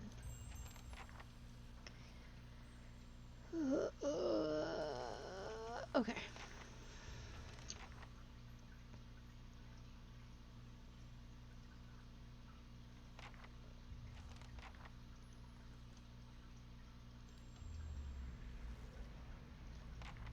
I've come to seek Gallowayne's favor. Something leaps from the bushes nearby. You find yourself pinned on your back and staring into the amber eyes of a massive hound.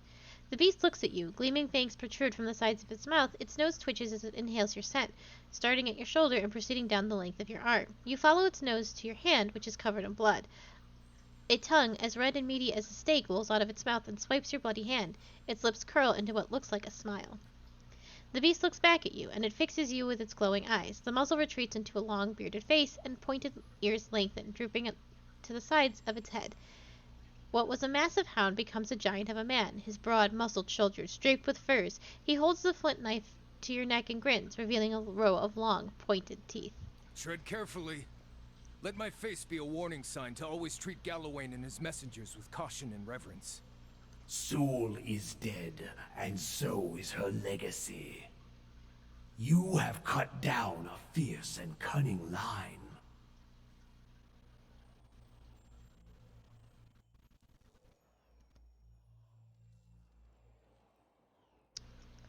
If Sol could not defend her position from me, she didn't deserve it. Worthiness is proven in conflict.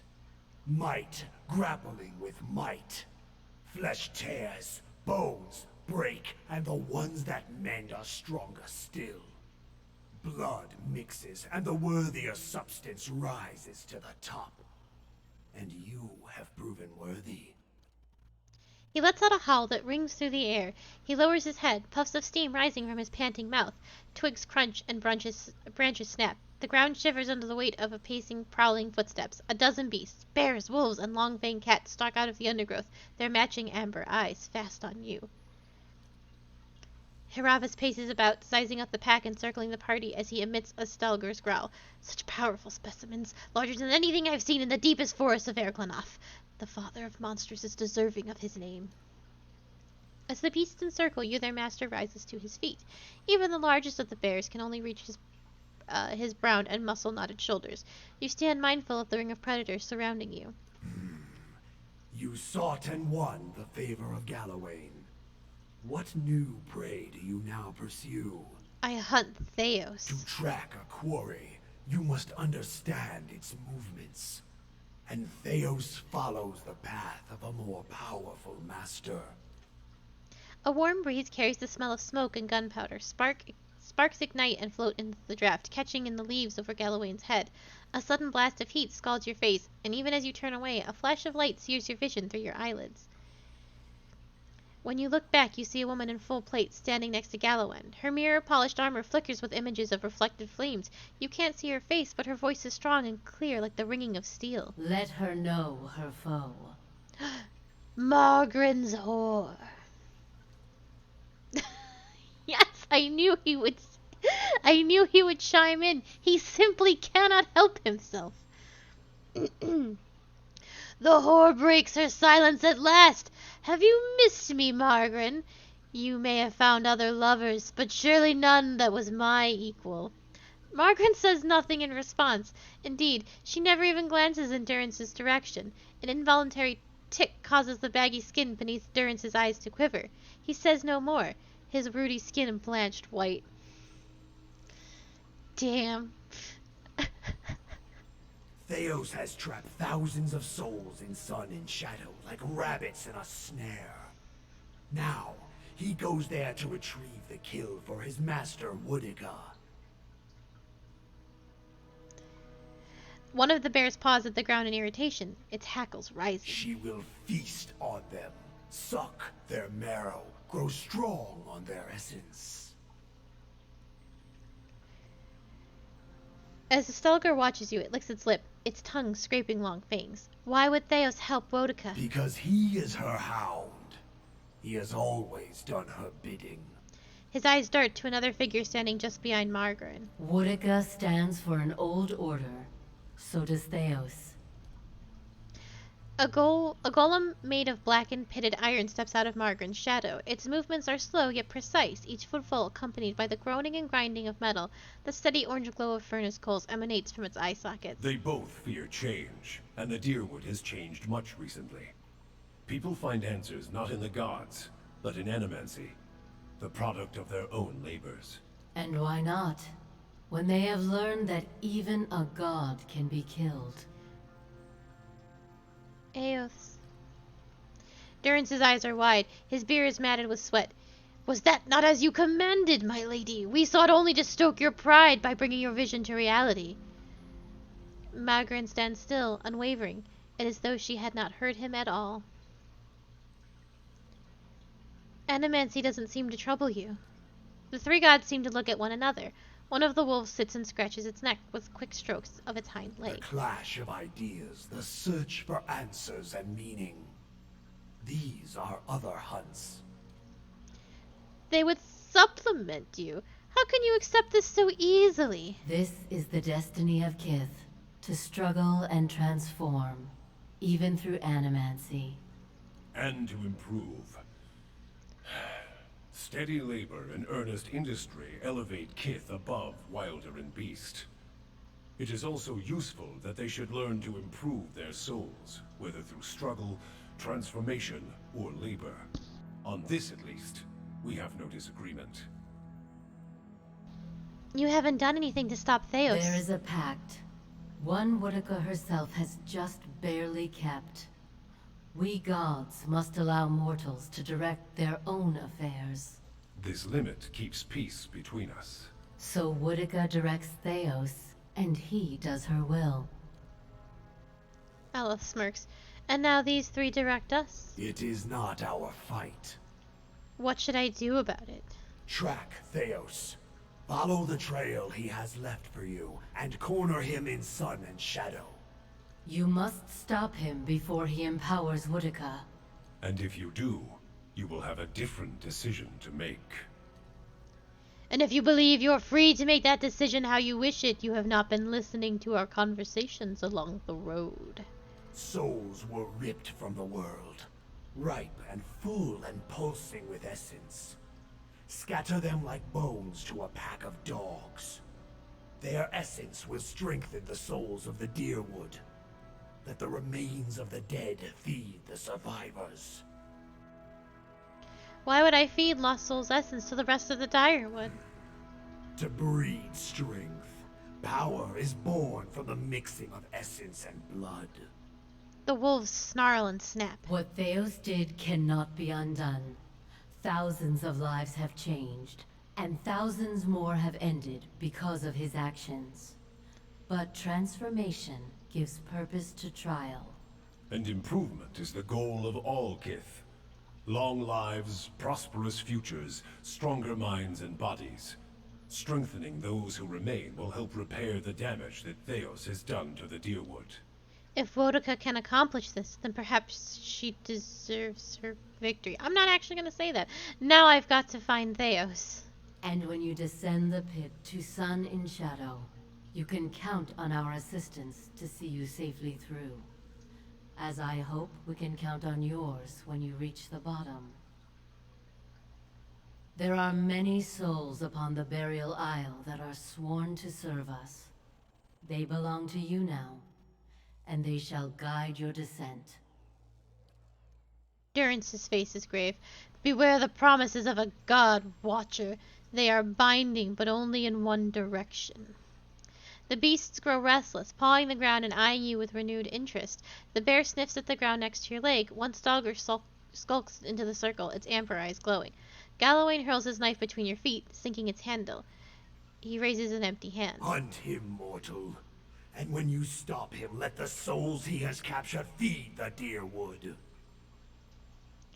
Strengthen the souls of those who remain. Prepare them to face the challenges that will follow.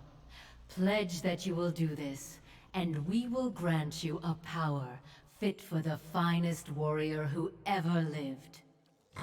Betray us, and my beasts shall track you down. Our allegiance is not to be accepted and cast aside. My friend, this is a most auspicious moment. The Lord of the Hunt has spoken to you without omission or riddles. Heed what he said about his beast seeking you out should you stray from the task, for it is not an empty promise. I need to think about this. Consider and calculate, but decide. Gallowayne's hands fall and the growling pack lunges into the circle. The vision vanishes in an instant, returning you to Ter Abuan, where burning candles replace glowing eyes of Gallowayne's beast. So Durance's whole issue is... So, there's a lot of history in this game. A lot of it is just implied, but some of it is told to you. There was a group of 12 people that created a bomb, and they used it to kill I believe it's Aothis, which is one of the gods, or was one of the gods. The 12 did this because they believed that Margaret told them to. And so they did it. They used this bomb and they killed a god. And it showed all the people of the world that gods could be killed. And it sort of began a movement. But after they killed this god, Margaret stopped talking to him. She stopped giving him visions. She stopped everything. So he always felt like he was being used by her. Like she used him to kill this god. But it seems more like that he perhaps misinterpreted the visions that she gave them. Because it didn't seem like something Margaret would want done to kill this god. So when it seems that she might not be able to hear him because when he used that bomb, he severed his connection to her. So she might not even know he exists anymore because she didn't respond to him at all. Um, so it's hard to say. What? What is it, Watcher? Here, we'll find out more right now. Durrance doesn't seem to recognize you for a second, then blinks and frowns. Does what we learned about Wotica trouble you? It stinks of her. It is justice, but if her greater purpose was to think Margaret would fall prey to such deceit. And Aethys. Widewind had always claimed to be invading Deerwood to free it. What if it were true? What if he had come to stop Woodica's plot before it began? Surely Aethys earned his death at Godhammer Citadel, but not for those reasons. Not to keep him silent. If such a thing has brought about this chaos... Durrance tilts his head as if listening to an inner voice. Then he frowns, the frown deepening as he speaks. Must we always be tools of gods? If Woodica and Margaret, if they are the cause of this, the Hollowborn, if the purges were never necessary, if Aethys was fighting back... Then your Godhammer didn't save Direwood. It doomed it. So many lies. And Woodica, perhaps she is the next god to fall beneath the Godhammer. Would it have been better had you been spared this knowledge? No, I am glad to have walked this far with you, seen this truth. Perhaps it was what I was meant to see, with a watcher's eyes. All these dances of words and intrigues, machines of men, twisted, ripping the souls of children, and by the gods, the goddess of justice. If I could end her like Aethys, Margren burned her once. One can do so again. Woodica, she must answer to her own justice. Justice or revenge? Anyone with a shred of spirit seeks both justice and punishment. It burns in the heart of anyone who lives. All seek it. If the world does not balance, we all drown in the oceans. And the gods would not care. Margaret, she must be redeemed. And punishing Woodica, that will serve.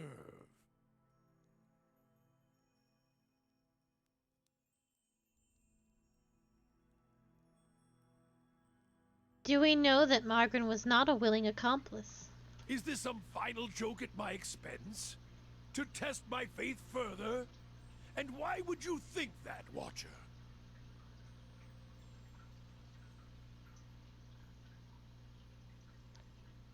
The others who made the Godhammer, they all died, didn't they? That's why I saw their symbols fade from your staff.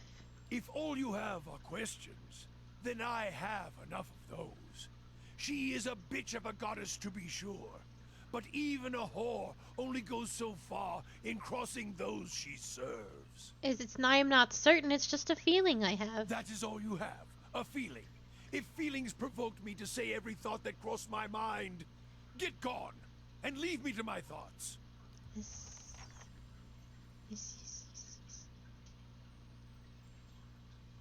Hi? Hi? So you've made peace with... Oh, this is not the time for you. We should be able to talk to her now. You kneel, and while you pray, you feel the space around your body shift and melt, and you find yourself in a vision of the mountaintop temple, yet you see neither worshippers nor a dragon, but a tree. Its limbs wrap around the perimeter of the temple, tapering into wings and branches of all sizes and angles. They seem too long and too numerous to be held up by the meager trunk, but they hold steady in the breeze. A single sparrow lands on the nearest branch. It watches you. I will whistle. You whistle the first tune that pops into your head. The sparrow blinks its beady eyes and hops closer to you along the branch. It bobs its tiny head and opens its beak, and the rich, trilling melody that spills forth is the song of a chorus of birds.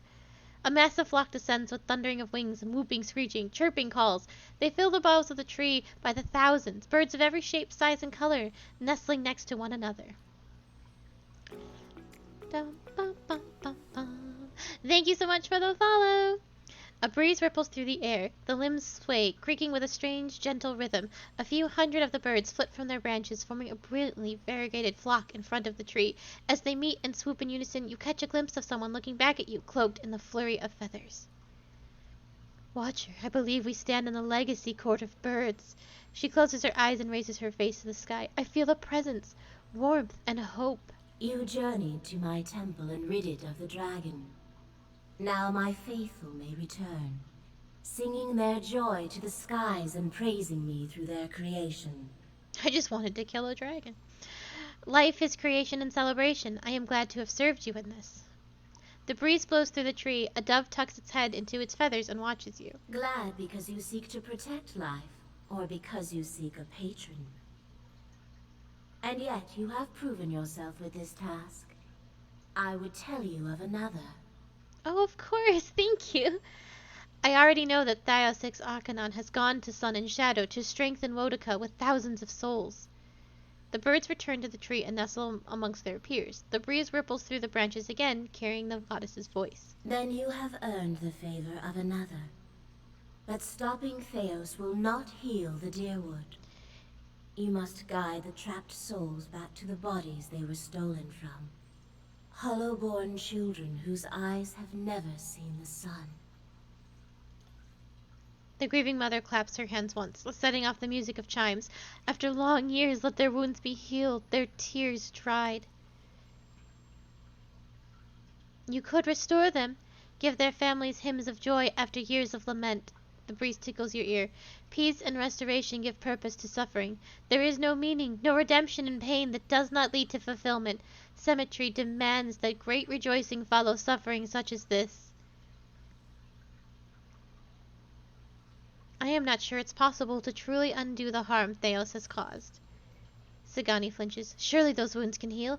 Or don't you think the long absences could be overcome? You hear the cry of a swift, soft plaintive. Perhaps the years cannot be forgiven, and for some, perhaps it is already too late. But if you could restore even one soul, kindle one spark of life, raise one voice in joy, it would be worth it. There's another side to this. His tone is cautious. You've seen the consequences of a soul disjointed from its own cycle. Could these children ever truly return? See, that's what I was thinking. I was like, I don't think there's a way to go back. You just can't put souls after all these years back into these bodies. I don't think it's right. Perhaps it would be better to allow these souls to find new lives. The grieving mother gapes at you in horror. Give them first these lives, Watcher. Let them know the love of parents who waited for them, tended to them, and let the return bring healing to the Direwood. How can they continue to another when they have not fully lived this life? To pass them along to another now is like cutting a stanza from a poem, a verse from a song. Thank you, Helea. I will return to Sun and Shadow. When you reach the burial isle, you will find souls there that I have granted reprieve for their sins. I give these to you, for only they can bear you to safety on your journey down. And when you face Theos and the rotting fruits of his endeavors, remember the conversation we have had. In that moment, you will have power rivaling a god's. And after it, you will live in the world that you have chosen. Choose Restoration, Watcher. Return the souls to the bodies they were stolen from. Swear to me that you will do this, and I shall give you power to make even Wodica quake. I can be merciful and terrible, Watcher. Ugh. I'm torn between destroying the souls forever because what's done is done and giving them back to the world for others so that from the ashes new things can sprout. I am definitely against this though. Yeah, and I think this is pretty late game.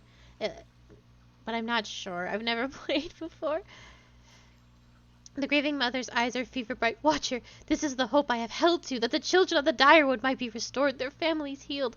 Let us bring Halea's restoration to this country. I need to think about this.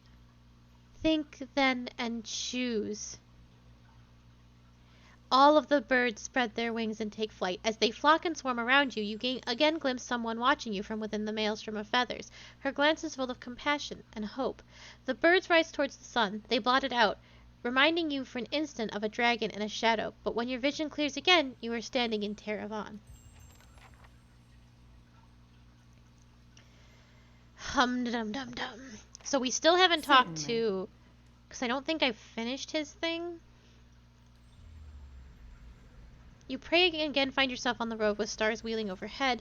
You hear the sound of something ripping. You look over your shoulder and see the archdruid Restishin, his body splitting like an old wineskin. Blood and essence spill onto the path, and the empty husk of his corpse collapses. Turning back to the stretch of road ahead of you, you see the elf waiting. As you walk towards her, the packed dirt under your feet hardens and cracks into flagstones.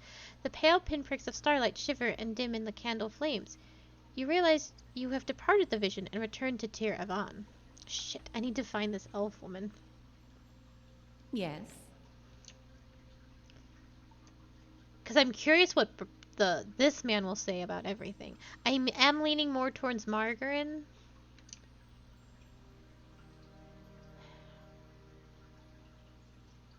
Yeah, it's naturey because of Gallowayne.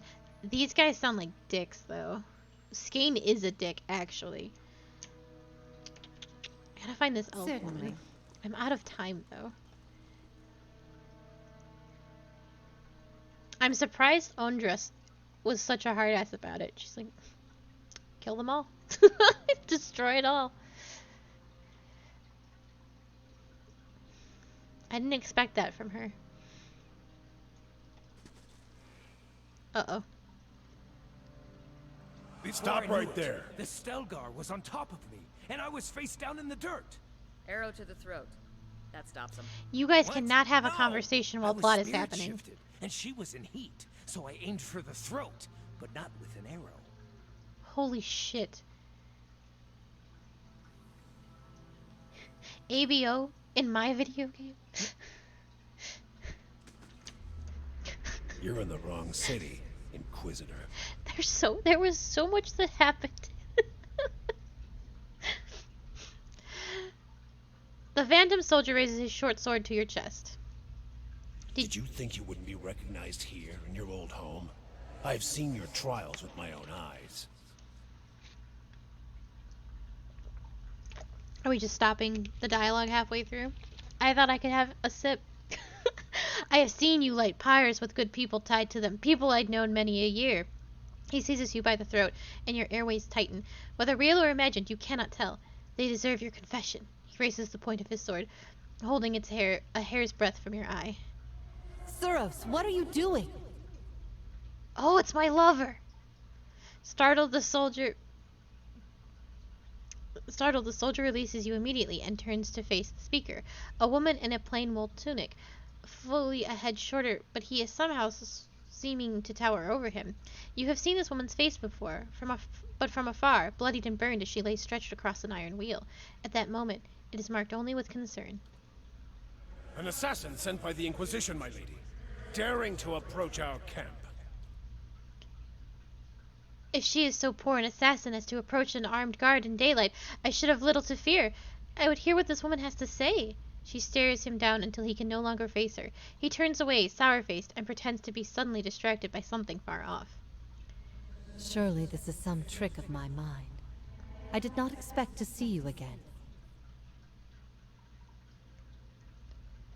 Well, I'm not gonna lie to this woman.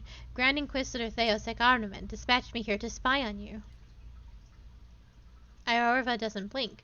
Are things as desperate as that over there? I'd have never known. I hope your next assignment is more stimulating. Listening to my lectures is dull work for a spy. I hope there might be another reason. But you are here, and that is good enough on its own. Whatever your reasons, I've missed you over all these years. Having you here now, at a time when I'm surrounded by strangers, is a wonderful gift. I would like for you to stay here in our camp as my guest. My lady Ivara, I beg of you. This is an Inquisitor. This is a desperate attempt on your life. The only way it can succeed is if you allow it to. This is a missionary, same as I was, taught the wrong things as I was. If I can't have faith in one woman's ability to reason once she knows the truth, what hope do we have? My lady, she admits being a spy. Then I'm not a very good spy, am I? That should make her less of a threat, wouldn't you agree? I have nothing to hide. All I see here is an opportunity to persuade someone who could help us. We have many former missionaries here. They are our most loyal, our most helpful. Many have died for us. These are not people we should be turning away. And if the Inquisition wants my life, they can have it. But they know as well as I do that my cause will not die with me. Come, we have much to talk about.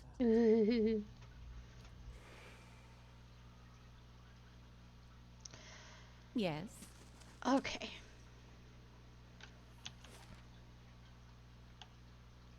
I'm gonna look for this woman in the Golden Grove. I do not think she's here. And then I have to call it because I am over time.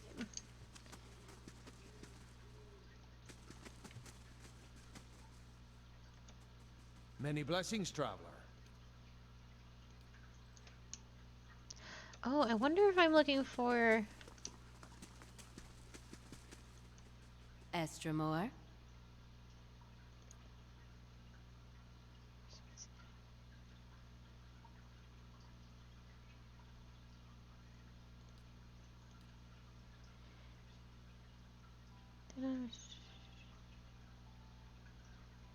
Elm Shore.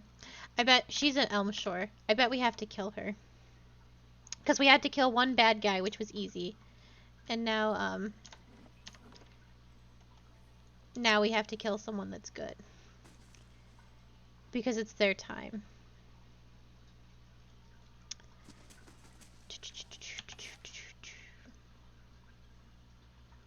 How fast can I do that? Because I would love to finish up the god stuff today. And I don't really have any obligations, so I can go a little longer.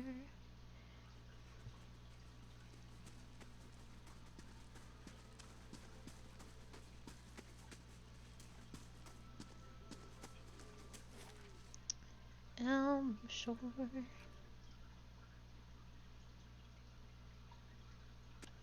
Yeah, I accidentally hit enter. There we go. I'm just so curious what Barath has to say about it all. I wonder what his, if those gods were like destroy it all. I can't imagine where his stance is.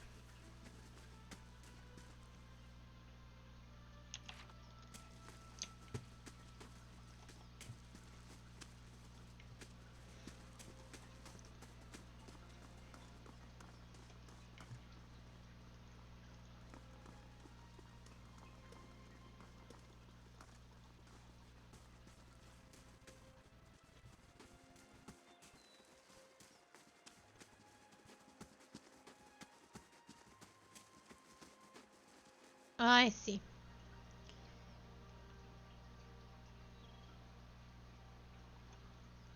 An elf stands on a dais in the middle of a clearing. The ground is blankered with leaves in various shades of russet and gold. Her eyes are closed and her arms folded in front of her.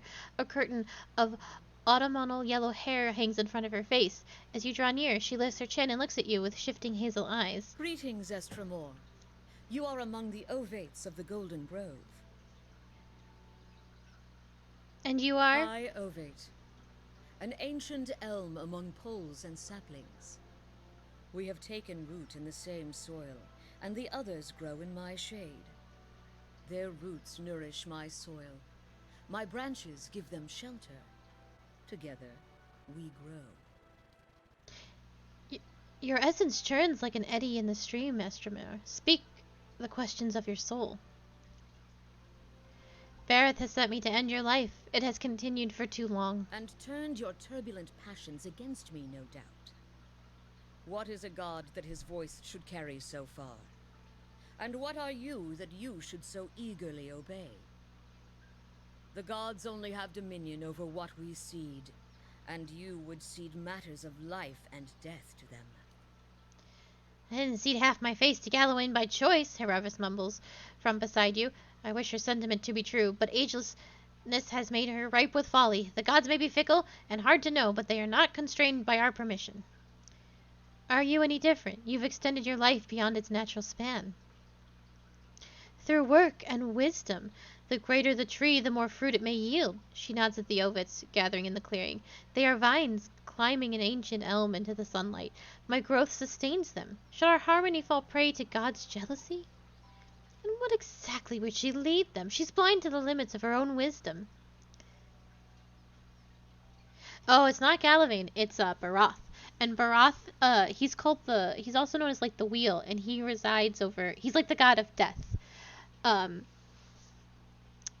Barath's the god of death, and people that he has to make sure that all things are in balance. And if you die, you will be reborn, but you have to die, and you have to be reborn, and things have to keep the. Yeah, she's messing with the natural order of things. I need Barath's aid, and this is what he asked of me. She shakes her head. It is shame we could not come to an accord. Yeah, whatever. Okay.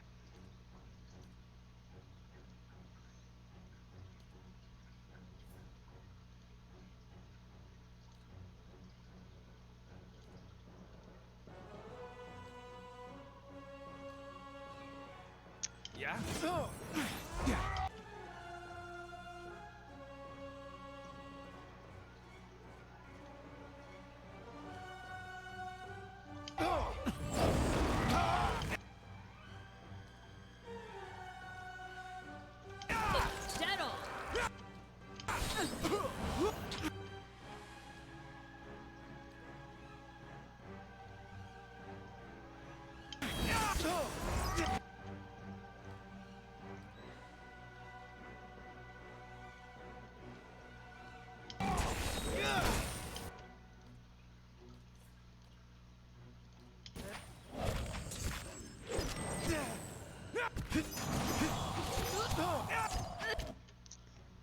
Shit.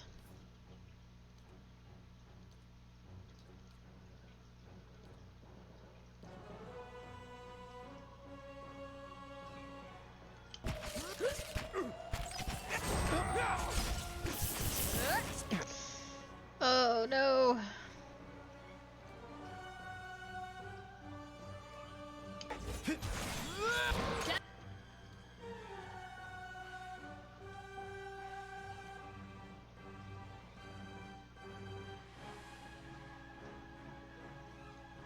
They got the tree. They sure did.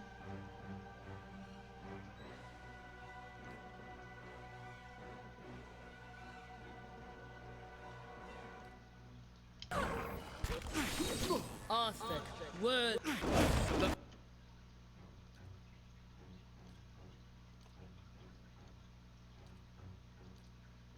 Haru, be unsafe!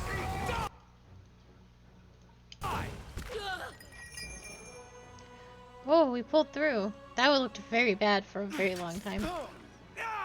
Finish them! Oh, do you really? That's so funny, because Matt Mercer does Critical Role, right? He, like, leads it? I don't know anything about Critical Role. Yeah, so he voices a whole bunch of people in this. He voices the elf, Aloth. How may I help? And he voices, Oh? Adir, who is the knight who I have left behind at present. Oh? So it makes sense. Yeah. Well, I've done it. I did a big ol' murder. Oh, that's funny that he uses it for Critical Role. I didn't know that.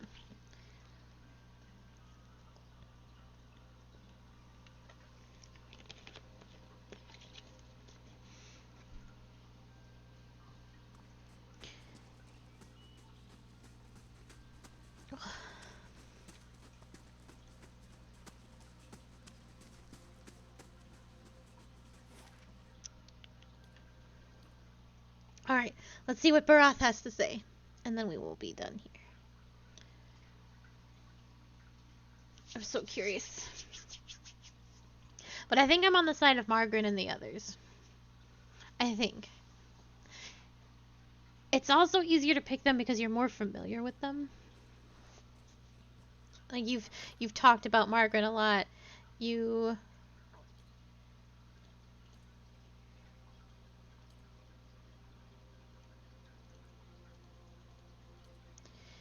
you you did some stuff with Abidan. You don't really know Galathwain, but if I had had the one guy with me a lot, I'd probably know more about him, but yes. Okie dokie. Back here. Quickly, my friends. So, you have heard of the other ones before, but I don't know. There's something. It's definitely an unfair with Margaret, because like you're just inclined to help her. You know so much about her.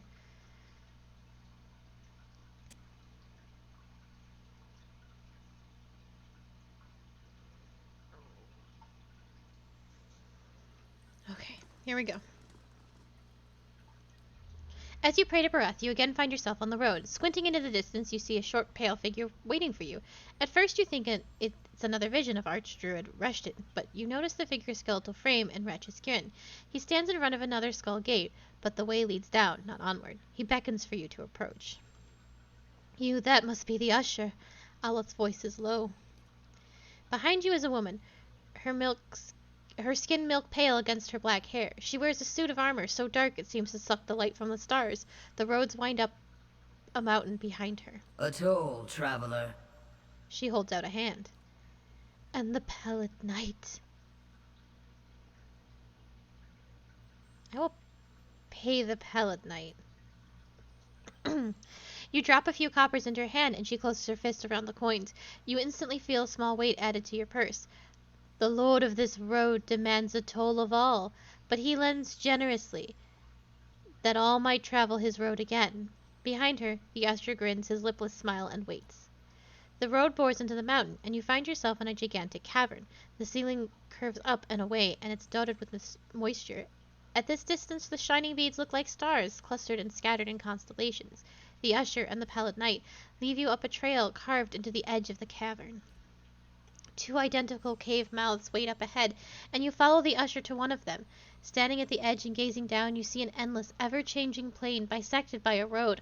Only then do you realize that you're no longer on the road. And as you follow the road to the point where it disappears below you, you realize that you're standing in one of the eye sockets of a massive skull. The usher points to the road. Archdruid Reshton appears below you. He's just as you remembered him, stern and smooth-skinned, yet with each step along the road he grows swelling with blood and essence. His heavy steps become slower and slower until he stops altogether. His distant body fills with the path completely. You met a dwarf traveling this road. What did you do? He lived on the blood of others. I saw justice done.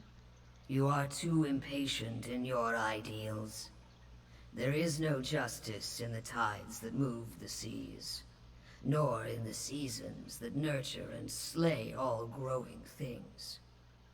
There is no morality in the forces that move the world. They are inevitable, products of their own self-perpetuating motion.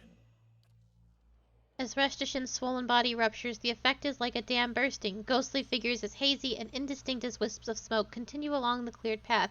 Some stumble and rush along, while others amble and drift, but all continue forward. The usher directs your attention to another figure moving down the path. This time you see the holy Ovid Arona. As she follows the road, her movements become slow and erratic. Her legs creak with each step, and her feet grow long, thick roots that burrow into the ground. She finally stops, rooted in place. You found a tree that had lived for centuries. Its roots were deep, and its boughs sheltered many. Why did you cut it down?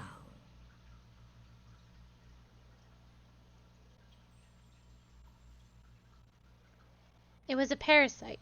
While its branches sheltered others, its roots sucked them dry. All draw their life's energy from the deaths of others.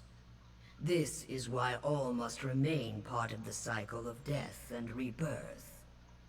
No creature may be a closed loop unto itself. Arona's body petrifies below, and the shimmering leaves of her hair blow down the path. You seek another who has lived his lives on the brink of the cycle. He sits on the inside of the wheel, observing its revolutions. With each life he is plucked from the stream and returned to it intact. Why do you hunt Theos? Theos has entrapped thousands of souls for Wotica. I've got to stop him from giving her absolute power. If you know this much, then another god has already spoken with you, and given you half of the answer. Theos serves Wotica. She desires an escape from her own cycle. Power without decline. Theos has removed thousands of souls from the cycle so that their essence might empower her. The black depths of her eyes threaten to swallow you.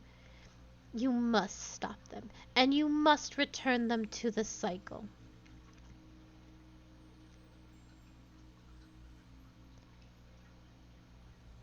Why does Wotica even need Theos' help, and why do you need mine for that matter?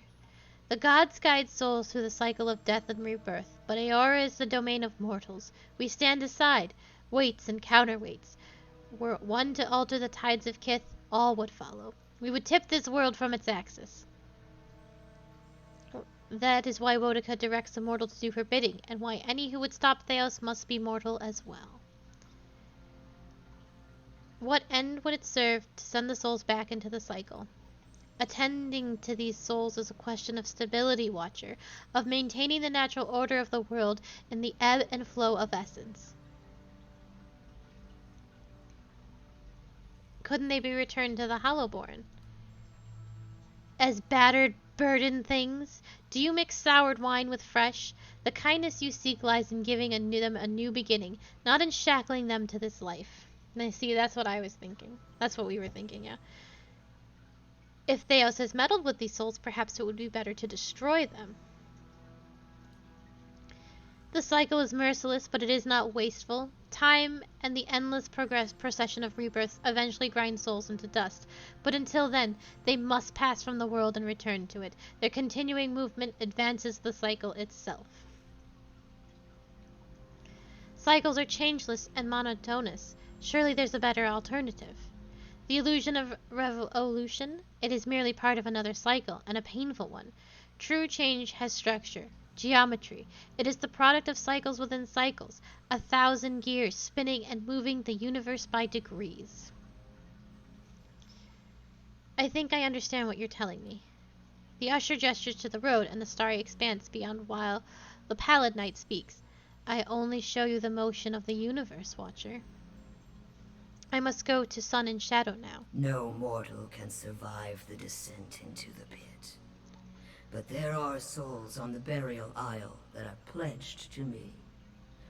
I will grant them to you, and they shall bear you down safely, as well as light the way beyond.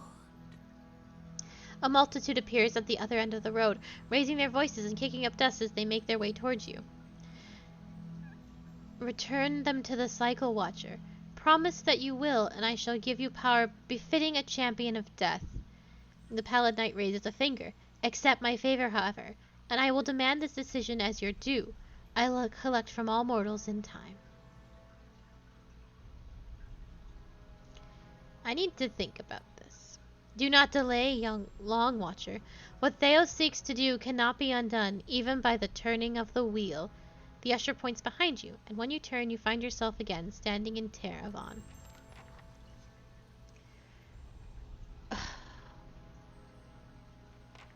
So doing what Margaret wants and the others isn't exactly returning them to the cycle. It's sort of like pushing them onto other people to make the souls of the people that currently exist stronger. So you have restore to what it was. You have destroy it all. Keep the cycle as it is, or change the cycle. Those are the 4 options. You change the cycle, you destroy the cycle, you restore the cycle, or Yeah, it's tough. I definitely am not going to do Hylia, and I'm not going to do Skarn and the others. So it's a toss-up between Margaret and Baroth. And Baroth was the one we were originally going to do, but I think there's something to be said that I think the cycle needs change.